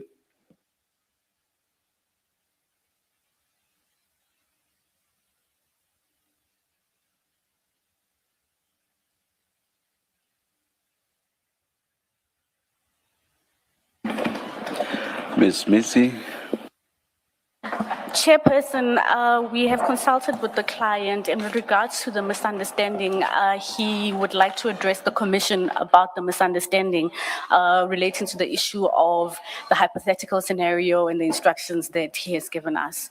May he be granted the opportunity to do so. thank you. Yes, Ms. Matlala. Yes, thank you, Chair. Chair, I was of the view that the question that you raised to me was a final question that I'm terminating my mandate to my legal counsel. And hence, before that, I explained that we explored 3 scenarios. Oh, please switch on your second mic, Oh, please. I'm sorry about that. No problem. Yes, I'm saying it's a huge understanding because my counsel was raising the scenario as hypothetical, and then it was not a final thing. So I was of the view that your question was, am I terminating my mandate to my legal counsel? And then hence I said I was in the dark. But obviously it was a very huge misunderstanding. So I wanted to clarify that. Now that this is no longer hypothetical and I've made a ruling, what's the position now? Do I hear you, Ms. Missy, or do I hear Mr. Matlala? Chair, you can hear me on that. Chairperson, we've deliberated with Mr. Matlala, and he has requested that we remain on brief as his counsel and other attorneys of record. The position that we found ourselves in with the legal advice, given the circumstances that we face, which is one that Ms. van der Heever, as you correctly pointed out, has been preparing on these points for as long as she's appeared here. And we've come in at a later stage and are not properly prepared to argue these points, and he's not comfortable with it either. His suggestion was that we could proceed with the hearing as is, and then he reserves his right to claim privilege as and when the questions are posed to him. And if necessary, would then advance arguments before the commission. And what should we consider the status of the application to be? I'm happy for us to go along those lines. But what is the status as a matter of law? What is the status of the application then? I'm not pushing you to. It sounds like Yes, it. it's actually a practical. Maybe let's just go ahead then with the evidence. That's what Ms. Missy says. Thank you, Chair. And as the answering affidavit of the evidence leaders and written submissions say, it's still open to Mr. Matlala to raise privilege. Nothing stops him from doing so. And I also understood you to be saying exactly that, Ms. Missy. Chairperson, those are our instructions Yes. from him that he still reserves his Yes, right as yes. and when you ask the questions that he raises the privilege against self-incrimination. Yes. I do have one point that I received, we received instructions about earlier this morning after considering the last affidavit that we received. I don't know if we could be granted an opportunity to address it before we proceed, because we do deem it pertinent that it's addressed, and then you can give us What's that issue? the issue regarding the affidavit that was deposed to by Mr. Dlamini, the senior investigator. Let's just proceed with the testimony, unless Ms. Sillo is proposing to start with that. Let's just proceed and avoid that affidavit because a lot of time has been wasted already. It has, Chair, and I definitely am not starting with that affidavit. Yes, yes. And I think I'm looking at the time, chances are that we are likely to get to the affidavit today, just to put it out there. But I see Ms. Hassim wants to say something. Oh, And yes, Mr. And I forgot to say, and you are excused, but let me hear you.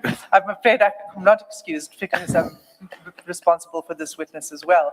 Yes. It really is to just close the loop, Yes, Chair, on the application that was brought. Yes.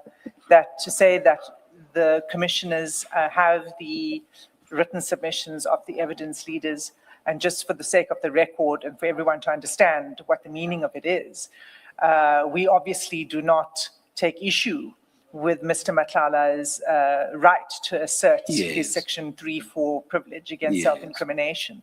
What the problem was with the way in which they brought the application was asking for a blanket immunity from Yes, whole yes. swathes of parts of the evidence, which would have undermined this commission significantly. So on that understanding, Mr. Matlala is free to assert his right himself Yes, when yes. and as he wishes, and the chair will make a ruling on it at the Thank you, right thank you. point. Thank you. Thank you. If you are able to, Ms. Sillo, maybe just try to avoid the issue of that affidavit for the rest of the day, but only if it's practical for you to. no, it Please, is. please, yeah. I confirm it is, Chair. Yes, yes. I have a few issues to engage Mr. Matlala on without having to touch on that affidavit. Thank you. I just need to confirm, and good afternoon, Mr. Matlala. Mr. Matlala should have next to him at least 3 boxes of files. Is that the case? Yes, I do. You do. Chair, now, I haven't had a 2-minute stand down for my projector to come sit by me, but we shall make the best of a bad situation. Let them just walk across or not. Okay, if she may, I would appreciate Oh. that. The laptop is connected. I was trying to avoid another adjournment. I guess we are forced to. We'll hear from you. Let's adjourn. 2 minutes, thank you, Chair.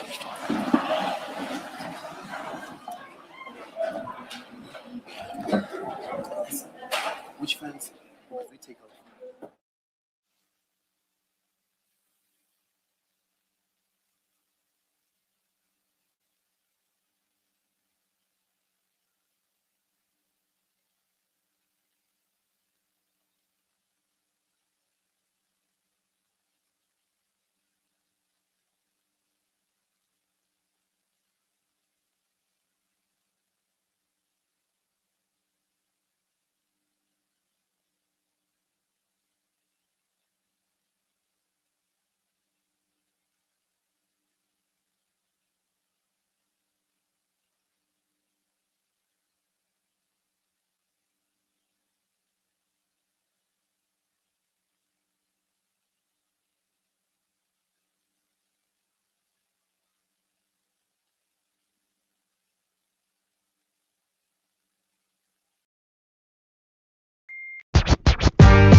1, 2.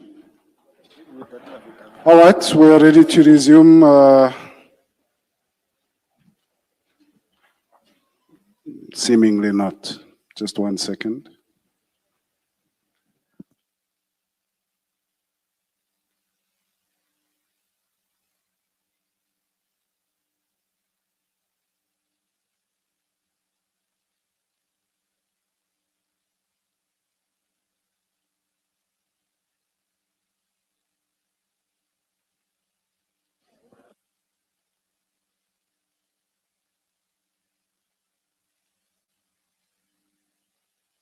Clearly not.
All right, it looks like we've got a green light. Let's proceed. Cell phones off, please. Thank you.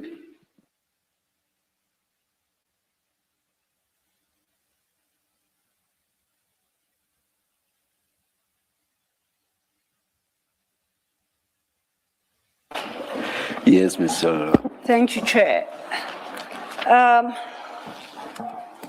Chair, just a reminder for the record, when we parted on the 21st, Mr. Matlala had asserted his right to supplement, and in fact, he had made certain undertakings to supplement his original statement. Mr. Matlala, do you have before you file 1, which should read Regulation 10.6 Statement and Annexure? That's the original file with your statement.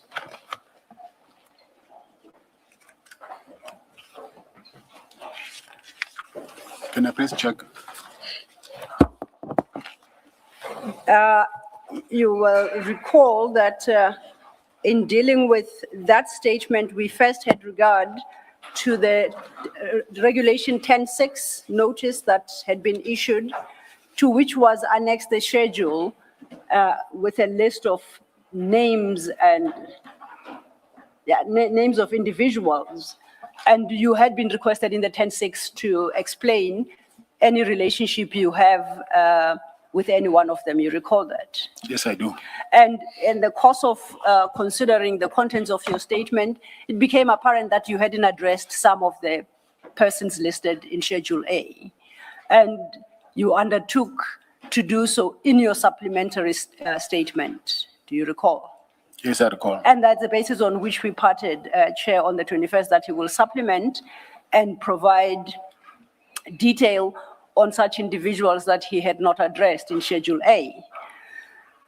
At the same time, that's when the a decision was taken that they will institute this application to raise preliminary points, which they did. The challenge we have is, much as we expected Mr. Matlala and his team to file 2 separate documents, one being a supplement to his original statement and the other being the application raising the in limine points, they combined the 2 to create one document. We have attempted to look at that affidavit that they have filed in support of the application to get a sense of what would constitute supplementation for the purposes that I have highlighted. And with your leave then, Chair, I would invite perhaps Mr. Matlala to address the relationships of the various individuals as reflected in this affidavit, but only those aspects of this affidavit, and not read the entire affidavit as if it is a supplementary statement, if that is acceptable. Mr. Matlala, that was communicated to you, I think, by your legal team, that that's how we propose to deal with this matter of supplementation. Okay, it's fine. Okay. Now, if you have your list, then Schedule 8 to the Regulation 10.6 at page 7, you recall we marked those that you had addressed. There is a list of them that you did not address, items 13, I think, to 25, on the basis that, to 24, I think, on the basis that they are your co-accused in the Medicare matter.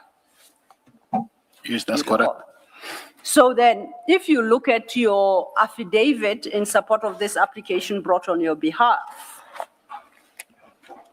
that would be in the second file, and that file would be marked application for immunity, supplementary affidavit. Do you have it close by? Yes, I have it. When I cast my eye on that, I see that up until page 10, you deal with, no, page 12, you deal generally with the basis on which you move this application and you are setting off your constitutional rights. You address for the first time at page 13 the issue of EMPD. And you recall that if you look at the Schedule A at page 7, at item 28, you were requested to speak about Commissioner Julius Mkwanazi. Yes, Commissioner Julius Mkwanazi. And you had been requested to provide an explanation of your interactions and business engagements with such entities as the EMPD, that is at item 2.1.6 of the 10.6 regulation notice. You recall that? Yes, I do. Now you respond to that then at page 13, starting at your paragraph 62. I would invite you then to read into the record by way of supplementing your original statement, paragraph 62 to 65. I have responded to this question in my previous affidavit. I have been advised to also place on record that I'm a suspect in case involving the EMPD, and I therefore do not wish to answer any question regarding my interaction with the EMPD. I attach here to a copy of a statement deposed to by Intervision Cordelia Kabeng, from which it is evident that I'm a suspect in a case under investigation by members of the IPID, under case number 262/2023, relating to the unlawful fitting and usage of blue lights. A copy of the statement is annexed here to marked VMSA1. Other companies, I have not done any business with the aforesaid entities through any of my other companies. Thank you. I'll then propose we jump to page 14. From paragraph 71, under 71, you say, in respect of the individuals I list herein under, I wish to amplify my original affidavit and then you detail the individuals. Could you read the headings and the relevant sub-paragraphs to the name into the record, starting with sub-paragraph 71.1? I have answered this question when I gave evidence. Read the name as well. Oh, sorry. Yes, Okay. yes. Minister Senzo Mchunu, I have answered this question when I gave evidence. Former Minister Becky Cele, I have partly answered this question when I gave evidence. I do, however, wish to state that I am a suspect in a matter under investigation which relates to my interaction with him, as was made clear to me during my questioning by IDEC and as was later recorded in the statement I made in terms of the provisions of Section 204 of the CPA. Former General Komoto Patlani, I have answered this question when I gave evidence. Lieutenant General Nhlanhla Mkhwanazi, I have partly answered this question when I gave evidence. I do, however, wish to state that I am an accused in a matter on trial pending before the Johannesburg High Court under case number SS 98/2025. I have also noted that Lieutenant General Nhlanhla Mkhwanazi has stated under oath that he recorded the conversation we had on the day I met him. I now invite him to disclose this recording to Commission so everyone can hear firsthand what happened on that day. I respectfully point out that I do not understand why such an important piece of evidence have not yet been subpoenaed or voluntarily handed over to the Commission. Lieutenant General Mule Fefani, I have dealt with this issue in my previous affidavit. Major General Feroz Khan, I have answered this question when I gave evidence. Thank you. I would then, on my reading, it would appear that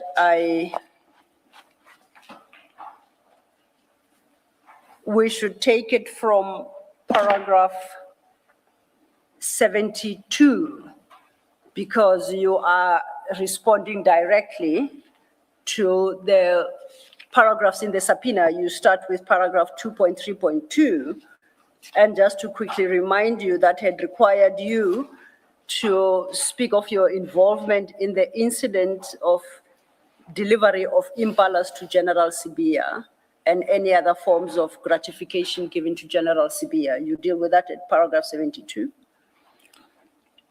72 and up to 74, thank you. I'm a suspect in a matter under investigation which relates to my interaction with him, as was made clear to me during my questioning by IDEC and as was later recorded in the statement I made in terms of the provisions of Section 204 of the CPA. One of the matters related inter alia directly to the issue of the imbalance. Another of the matters relates to payments of gratification. And then that would take us then to your response to paragraph 2.3.3, and this concerned the circumstances in which Sergeant Ngosi came in possession of your Luxor Africa Bank card. You deal with that at paragraph 75. Luxor is a co-accused of mine in the Medicare matter, and therefore I cannot comment and or provide any evidence relating to that matter. I therefore exercise my constitutional right not to answer any questions regarding the said matter, as same will violate my constitutional fair trial rights under Section 35, including my right to silence. And proceeding then to your paragraph 76 to 78 in response to paragraph 2.3.4 of the Regulation 10.6 notice, which required you to speak of your involvement in the loan or funding agreement entered into with Mr. Sulem Karim on or about June 2024. I have given instructions to my legal team to endeavor to obtain relevant paperwork on the matter relating Mr. Karim.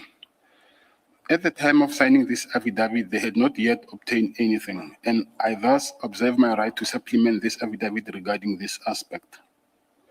Notwithstanding a thorough search of the records in my possession, I was unable to obtain any documents relevant to the question under reply. Thank you for that. That will then bring us to a response to paragraph 2.3.5 of the Regulation 10.6 notice, which had asked you to comment on your appearance at the ad hoc committee and whether you were ever induced, threatened, or influenced to give false evidence, including the details of who induced or threatened you to give false testimony, when, how, and for what purpose. You deal with that from paragraph 79 to 83 at page 17, if you could read those into the record. May I just quickly raise something, Mr. Matlala? It relates to paragraph 77, saying that you thus observe your right to supplement this affidavit regarding the aspect you are dealing with there. I'm not altogether sure that it's a matter of right for you to supplement. Perhaps this is a legal question, which maybe Ms. Missy should respond to. And I've seen this point being made a good few times in this affidavit. It was already an indulgence for you to supplement, and something that I granted or allowed without any reservations. I just want to avoid a situation where it's suggested that it's something that should happen as of right. Ms. Missy? Chairperson, this directly relates to him claiming the rights of privilege in terms of section 3.4. We would be required to show or give factual basis why it is that he wants to claim it. But in order for him to do so, he needed us to find that piece of information that he wanted us to research and provide to him so that we can confirm, in order to allow him, or rather enable him, to claim his right before this commission when it relates to issues that have to do with Mr. Karim. I read this differently, Ms. Missy. I read this to be saying, Mr. Matlala is asserting a right to supplement the content of his affidavit with regard to the issue being raised about Mr. Karim. I did not understand that to relate to the privilege that Mr. Matlala is claiming, or am I misreading this? Chairperson, you are correct insofar as that he's asserting a right to supplement the affidavit in order for him to be able to claim the right of privilege, because as it stands, he has informed us with regards to why he would want to claim the right to privilege. But in order for us to do so, we'd have to lay facts to it, as previously argued rather on last week Monday. But we were not able yet to obtain the information that he needs. And so it put us in a position where we had to answer how would we then later deal with it if and when we do obtain that information that would put the commission into light that indeed he's either suspect or an accused, and therefore he would be in a position to claim the right to privilege. Can you please take me through paragraphs 76 to 78 and show me where it's intimated that with regard to Mr. Karim, Mr. Matlala wants to raise the issue of privilege? Chairperson, Again, I repeat, I'm probably misreading or no, misunderstanding. Chairperson, I agree with you that it doesn't categorically say so. I'm simply explaining why it is that he was asserting that right with regards to claim. I guess my point is, where do you get that? Where do you get what you are saying? Because I do not see it in paragraphs 76 to 78.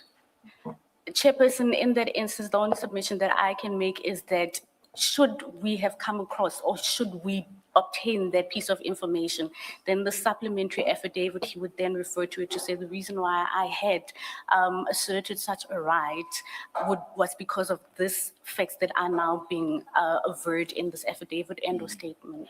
Let's leave it there. I do not understand you. Let's leave it there. Mr. Matlala, do you want Ms. Sildo to repeat a question, or are you in a position to go ahead and respond? No, it's okay, I can go ahead. Thank you. Chair, before we do, I think perhaps in fairness to Mr. Matlala, we should consider the contents of his paragraph 17 in the original statement regarding this loan and the loan agreement. And in that paragraph, he states, I'm of the view that I may incriminate myself by answering questions related to this loan agreement, as I believe it forms part of the Medicare criminal matter which is pending before court. It's just that my reading of paragraph 76 and 78 don't tie back to the answer given in there, and instead they speak mainly of the right to supplement. Yes, yes. Which doesn't answer Which the is- chair's question. But Which I is what thought to caused bring me, your, yes. caused me to raise the question. To bring to your attention. But thank you for, Thank thank you you. for that, Mr. Yes, Mr. Matlala. So then, you have read your paragraph 76 to 78 of your affidavit into the record to supplement your original response to paragraph 2.3.4. That then would take us to 2.3.5. And at the time, 2.3.5 called on you to speak to your appearance at the ad hoc committee and inquired whether or not you had ever been induced, threatened, or influenced to give false evidence. And if so, that you provide the details of who induced or threatened you to give false testimony, when, how, and for what purpose. You respond to that specific question in the affidavit at page 16, starting from paragraph 79 to 83. I am not responding to this question for the following reasons. When I attended the ad hoc committee, I was not yet arrested and charged as an accused on the Medicare matter. I was also unaware of the fact that I was a suspect on some of the issues I was questioned on. It has now emerged that I am a suspect in a matter I was then questioned on, and the same are under investigation, as was made clear to me during my questioning by IDEC, and as was later recorded in the statement I made in terms of the provisions of the Section 204 of the CPA.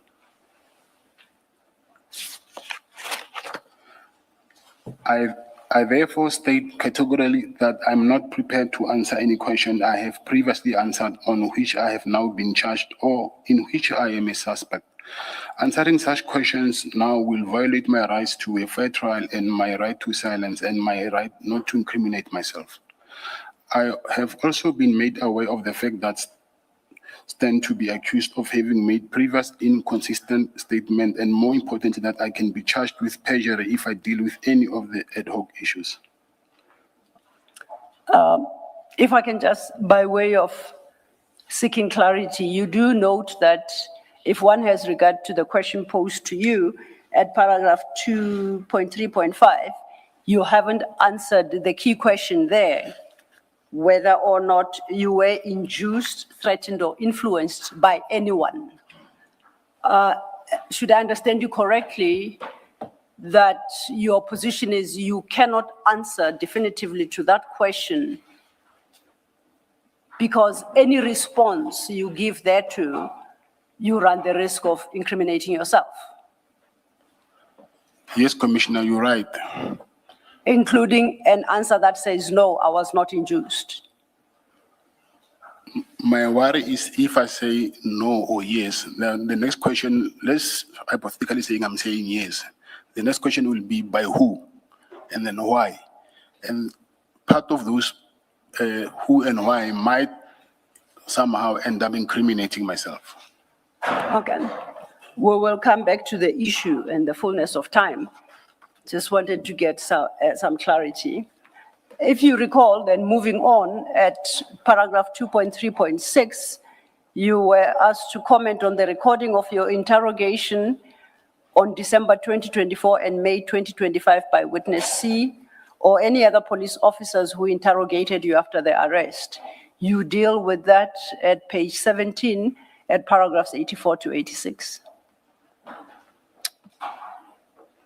I've been provided with copies of any of the recordings of my interrogations, whether the same way in December 2024, May 2025, or thereafter. I have dealt with this issue above. Legal argument will be made on this issue as to why I should not answer any questions relating to these recordings. When you say this issue has been dealt with above, you mean in the body of this affidavit, where it is suggested, as the affidavit does, from paragraph 41, that you intend to launch a challenge to the seizure of your cell phones, as well as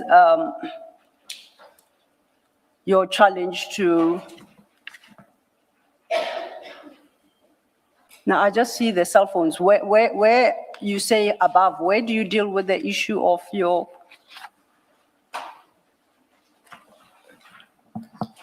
recordings? Oh, you do please refer to page 9, paragraph 35. You stated paragraph 35, I have learned as a result of information obtained from the commission that the subs have obtained a number of statements from me in violation of my constitutional rights contained in section 35. And then you reference certain recordings. Is that what you mean? Yes. So if then I reread your paragraphs 84 to 85. Maybe, Ms. Lo, Yes. the paragraph 35 is about statements, but if you go back, paragraph 32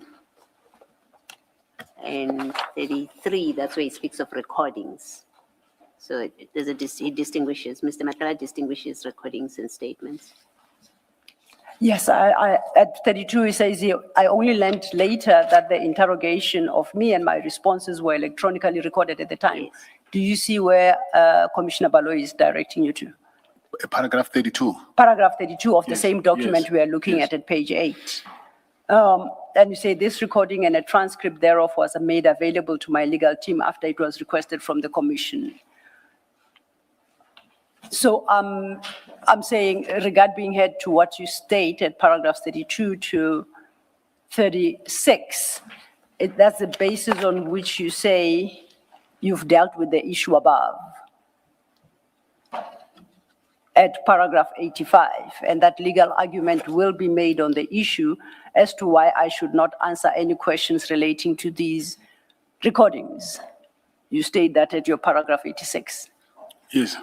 So your response to paragraph 2.3.6, then, that to clarify, is dependent on the determination by the commissioners and the chair as regards your claim, your suggestion that your rights were violated as set out in paragraphs 32 to 38. You will not answer until the question of the suggested violation of your constitutional rights is determined by the commissioners. Yes, but not only that, Commissioner. Also because those recordings, it has been made clear in court that they are currently under investigation. So we do not know which part of the recordings are under investigation. So I cannot recklessly just answer a specific question, not knowing whether is it the one that is under investigation or not. Perhaps if you could say slightly more, under investigation by who? This was said in court, so I will assume that is the same investigating officers that are investigating my current case that I'm attending in the Johannesburg High Court. So they are also investigating these recordings. Yes. Could we request perhaps to your legal representatives to obtain that portion of the transcript Of course, yes. in court? Because I'm not sure I understand what you mean by the claim that the recordings are under investigation. So perhaps if we get the transcripts, I might gain a better understanding. It's okay, we'll get the transcripts, but also during the disclosure, it was during the pre-trial actually.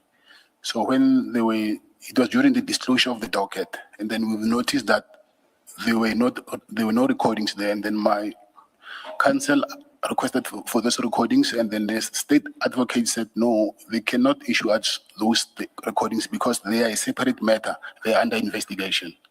But as you said, we'll get the transcripts and then it will explain everything. And I think just so we don't talk past one another, would appreciate those transcripts by tomorrow, so that when we resume tomorrow, we know what the actual position is and how we engage with you on this matter. That will be very hard for me to promise that I can be in possession of those things by tomorrow. Because, as you know, I don't have access to any. When I leave here, I'm going straight to CMAX, so I won't be able to make any telephone calls. But I will ask that after we adjourn here, then I at least consult with my legal counsel, and then I will ask them to get that on my behalf. Hence, I specified that I think the request is more to your legal team through you, because I appreciate your position. But I would like to believe that your legal representatives are in a position to obtain the relevant transcripts that assist you in this regard and assist the commission to understand how to deal with the matter of the recordings. Yes, but also I would suggest, please, let it not be something that will be required the first thing in the morning, because obviously if you look at time now, they are going to request them tomorrow morning, maybe around 11, 12, then we'll be in possession of those transcripts. Let me quickly raise a matter of clarity, Ms. Silo. If I did not misunderstand you, I thought you said something about the commission making a decision on the question of the lawfulness or otherwise of the manner in which the contested evidence was postponed, was obtained, I'm sorry. Or did I misunderstand you? No, it's not. I don't say that. I say he, in his affidavit, Yes, he okay. suggests that is an Okay. issue he's going to raise before yourselves. Okay. Let me tell you my understanding. You'll correct me if I'm wrong. My understanding was that the decision that he says he's seeking is a decision that will be made by the court on the lawfulness or otherwise of the manner in which the evidence was obtained. And with us, he's then saying, until that has happened, the commission should be barred altogether to traverse that terrain.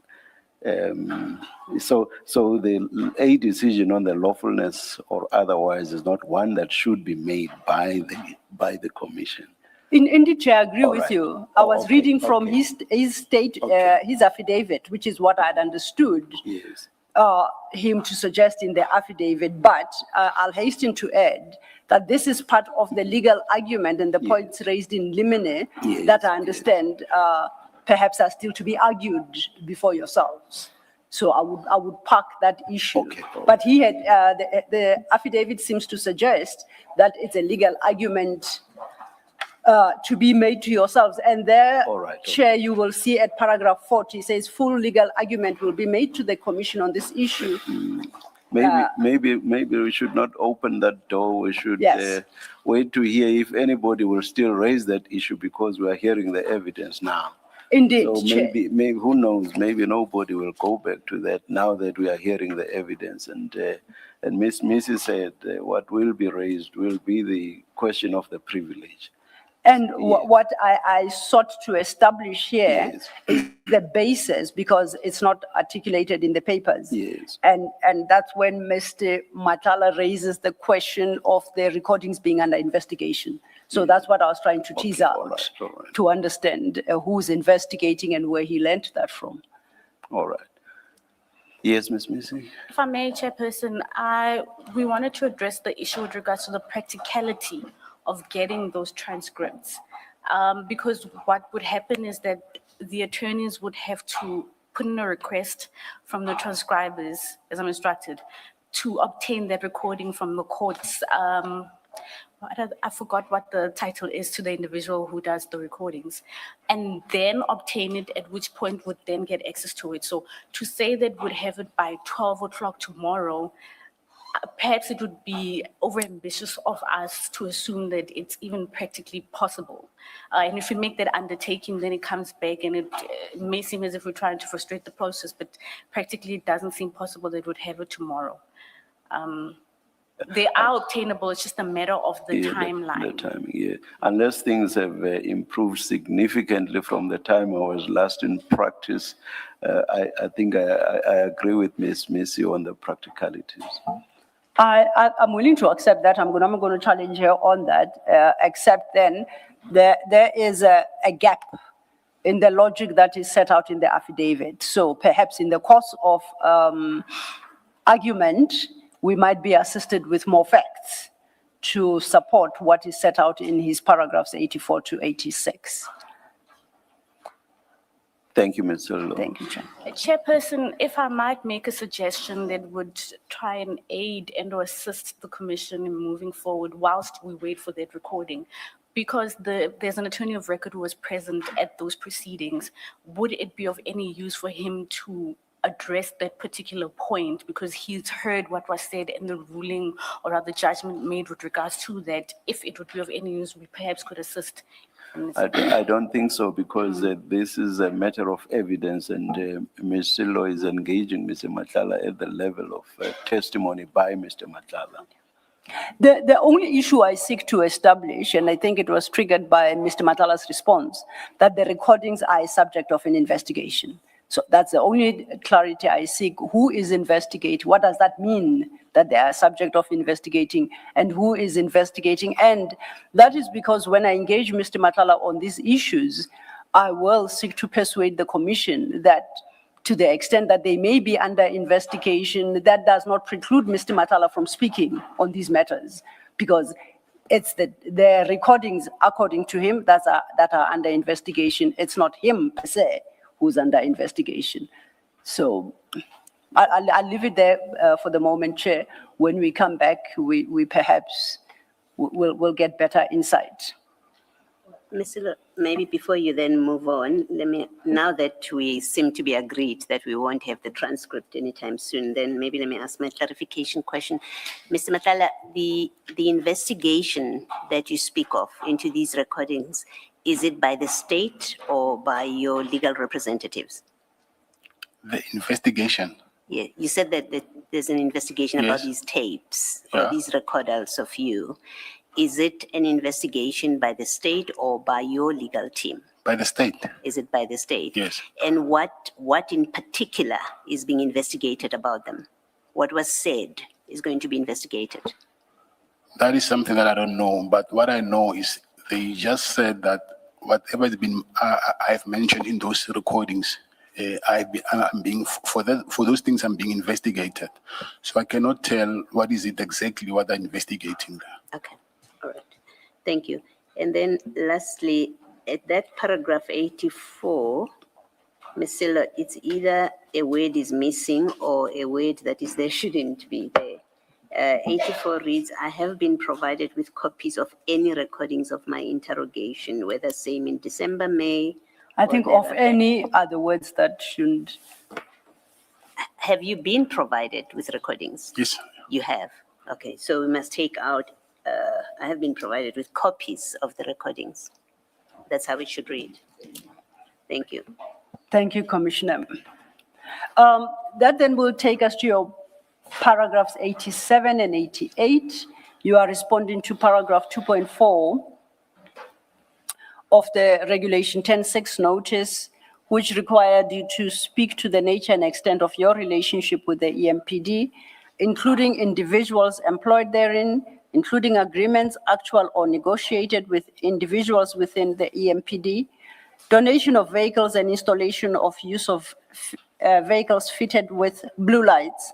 In particular, who was involved, what the plan was, what became of the plan, and ultimately the use of vehicles fitted with blue lights and the use of peace officer cards.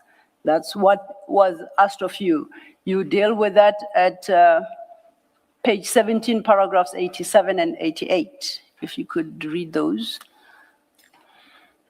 I've indicated above that I do not wish to deal with or answer any questions on this issue of EMPD. I refer to what I have stated above and the statement are attached here to deposed to by Ntabise Nkodelia Kabeng. And for the record, that affidavit of Ntabise Nkodelia appears at page 20 of that same file, your VMSA 1, correct? Yes, that's correct.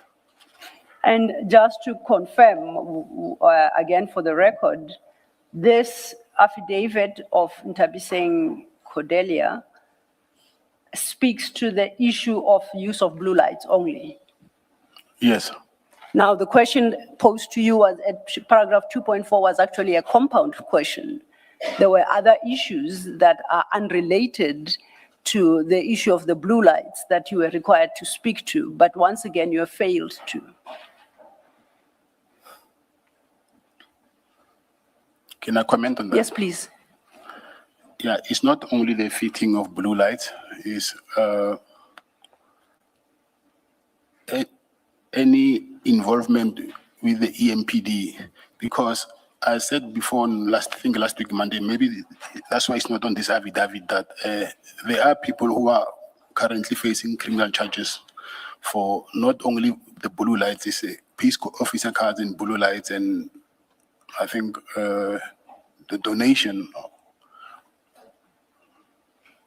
And as a result, also my name has been mentioned there. I heard the spokesperson of SAPS mentioning my name there. So, in regard to these other matters, are you suggesting you are an accused or a suspect because you had your name mentioned? Are you able Not to an accused. clarify? Not an accused. I will say a suspect or a person of interest. And as a matter of interest, in all these other cases besides the blue lights, which you have explained why you can't address, why do you consider yourself a suspect? Like I said, there are people already who have been charged with those issues that you just mentioned. And those people don't include you. So why do you suspect you're a suspect? The investigation is mentioning my name. Okay. We shall revert in time. Maybe just to get confirmation, Ms. Kabeng says the investigation is by iPad. You confirm that? That Yes. She was interviewed by iPad and they told her they're investigating. Yes, I confirm that. Thank you. We then go to your paragraph 88, still at paragraph 89, still at your affidavit, starting at page 17, and there you are dealing with the contents of paragraph 2.5. And from paragraph 88, you then deal with your relationship with 4 other people. So if you could read the name of the person you, whose relationship you speak of, and then you deal with the contents of the paragraph immediately following the person's name. I will start with Jotham Musibi. Yes. I knew Jotham Musibi purely as a person to whom I rendered security services. I never had business with him. I know Ignatius Motagati, Andrew Boy Muteto, and Katiso Molefe purely by virtue of the fact that I came across them and were introduced to them on occasions by Jotham Musibi, to whom I rendered security services. I never had any business dealings with them. I never sat around talking to them. I do not know any about their personal life or the business they are involved in. Now, before you deal with the next person, at 89, you say you knew Mr. Msibi purely as a person to whom you rendered security services. I never had business with him. What do you mean by that last line, that you never had any business with him or businesses? I will say I never had I attempted, yes, to do business with him, but it never materialized. So I never had any business without rendering security services with him. And then while you are on that, what businesses did you attempt to have with him that did not materialize? To purchase a private jet. Yes. Any other? No, it's only that. Only that one. Yes. Were you then ever involved in any of his business dealings? No. Okay.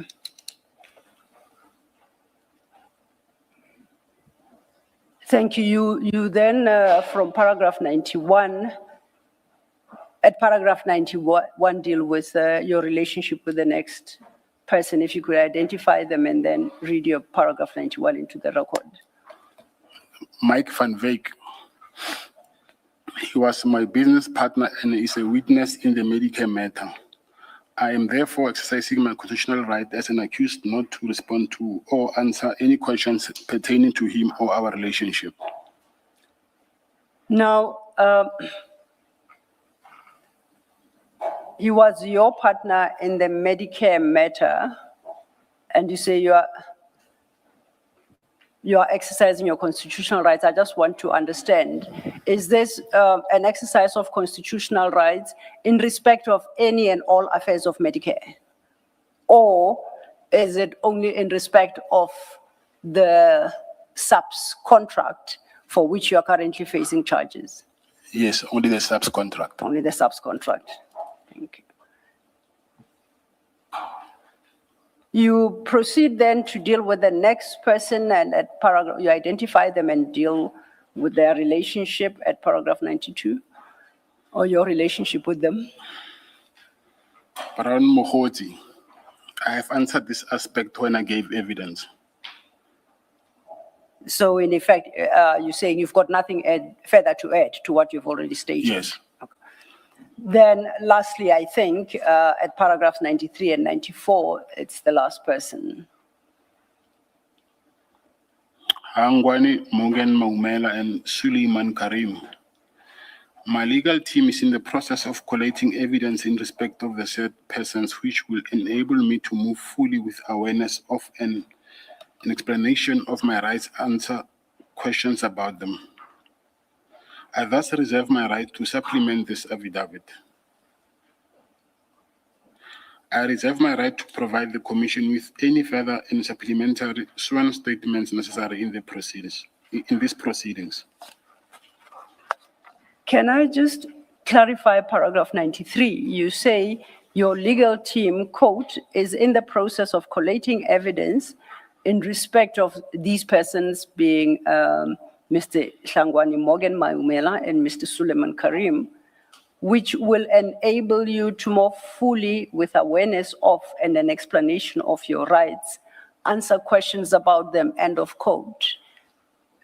Can you say that in simpler English? What do you mean? I understand that they're in the process of collating evidence in respect of these persons, but I'm not sure I understand the remainder of that sentence. Are you able to assist?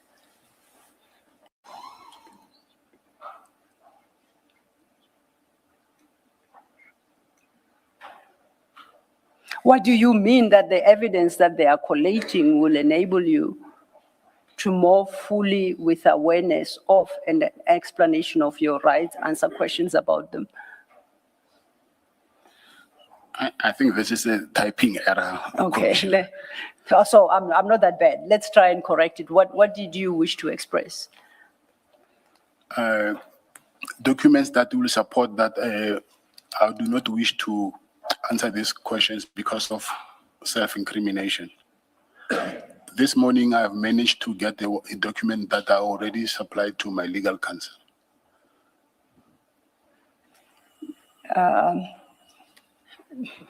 I'm not sure I understand. It's a very cryptic answer you've just given, so I'm not sure I understand. What I'm trying to explain to you is, Yes. like the first sentence saying that I'm in the process of collating evidence. Yes. So maybe I was supposed to say documents that will prove that I'm a suspect and I'm being under investigation together with Mr. Maumela and also with Suleiman Karim. Okay. So, okay, I think I understand. So then you say your legal team is in the process actually of collecting documents that will demonstrate and prove that you are a suspect. I take it in some alleged criminal wrongdoing. together with, not together, with Mr. Maumela and or Mr. Karim. Is my understanding correct? With Mr. Maumela, Chairperson, sorry, Commissioner, if you can remember, last week I already touched on the Suleiman matter, and then you asked that I should bring an unsigned, what is it? An unsigned Loan agreement? loan agreement. Yes. So this is what I had that loan agreement, but I couldn't just find it. So what I had is only the document in relation with Mr. Maumela. Okay, now, so you say that those documents will prove you a suspect. A suspect in what? Or which cases? Suspect in, I think it is money laundering, I think. And that is in relation to both the persons With identified No, there, only with Maumela. or with Mr. Maumela?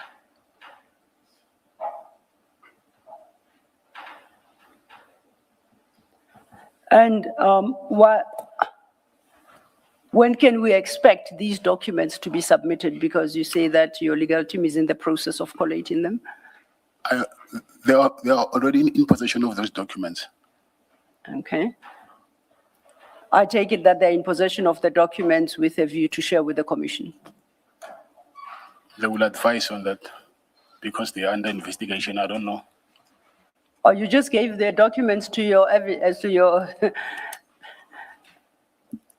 Chairperson, if I may be allowed to address the commission in relation to that. Yeah. We couldn't just take it off word that he says that he's a suspect, and we needed to confirm before he would be able to make such an allegation of vermin before the commission. And so he had to look for the document, which unfortunately, as I stated, he was unable to give it to us, rather the team yesterday. This morning, he did give us the document, and it places us in a position where we can give, or rather he can make that statement on affidavit that he is a suspect and would be claiming his rights to privilege in terms of section 3(4). Sorry. now, Would Is need to it- supplement, if I may, would need to supplement his affidavit so that he's able to make those averments and give you the correct facts. so is it the intention of Mr. Matlala and or his legal representatives to share the actual document that demonstrates he's a suspect? Ms. Missy?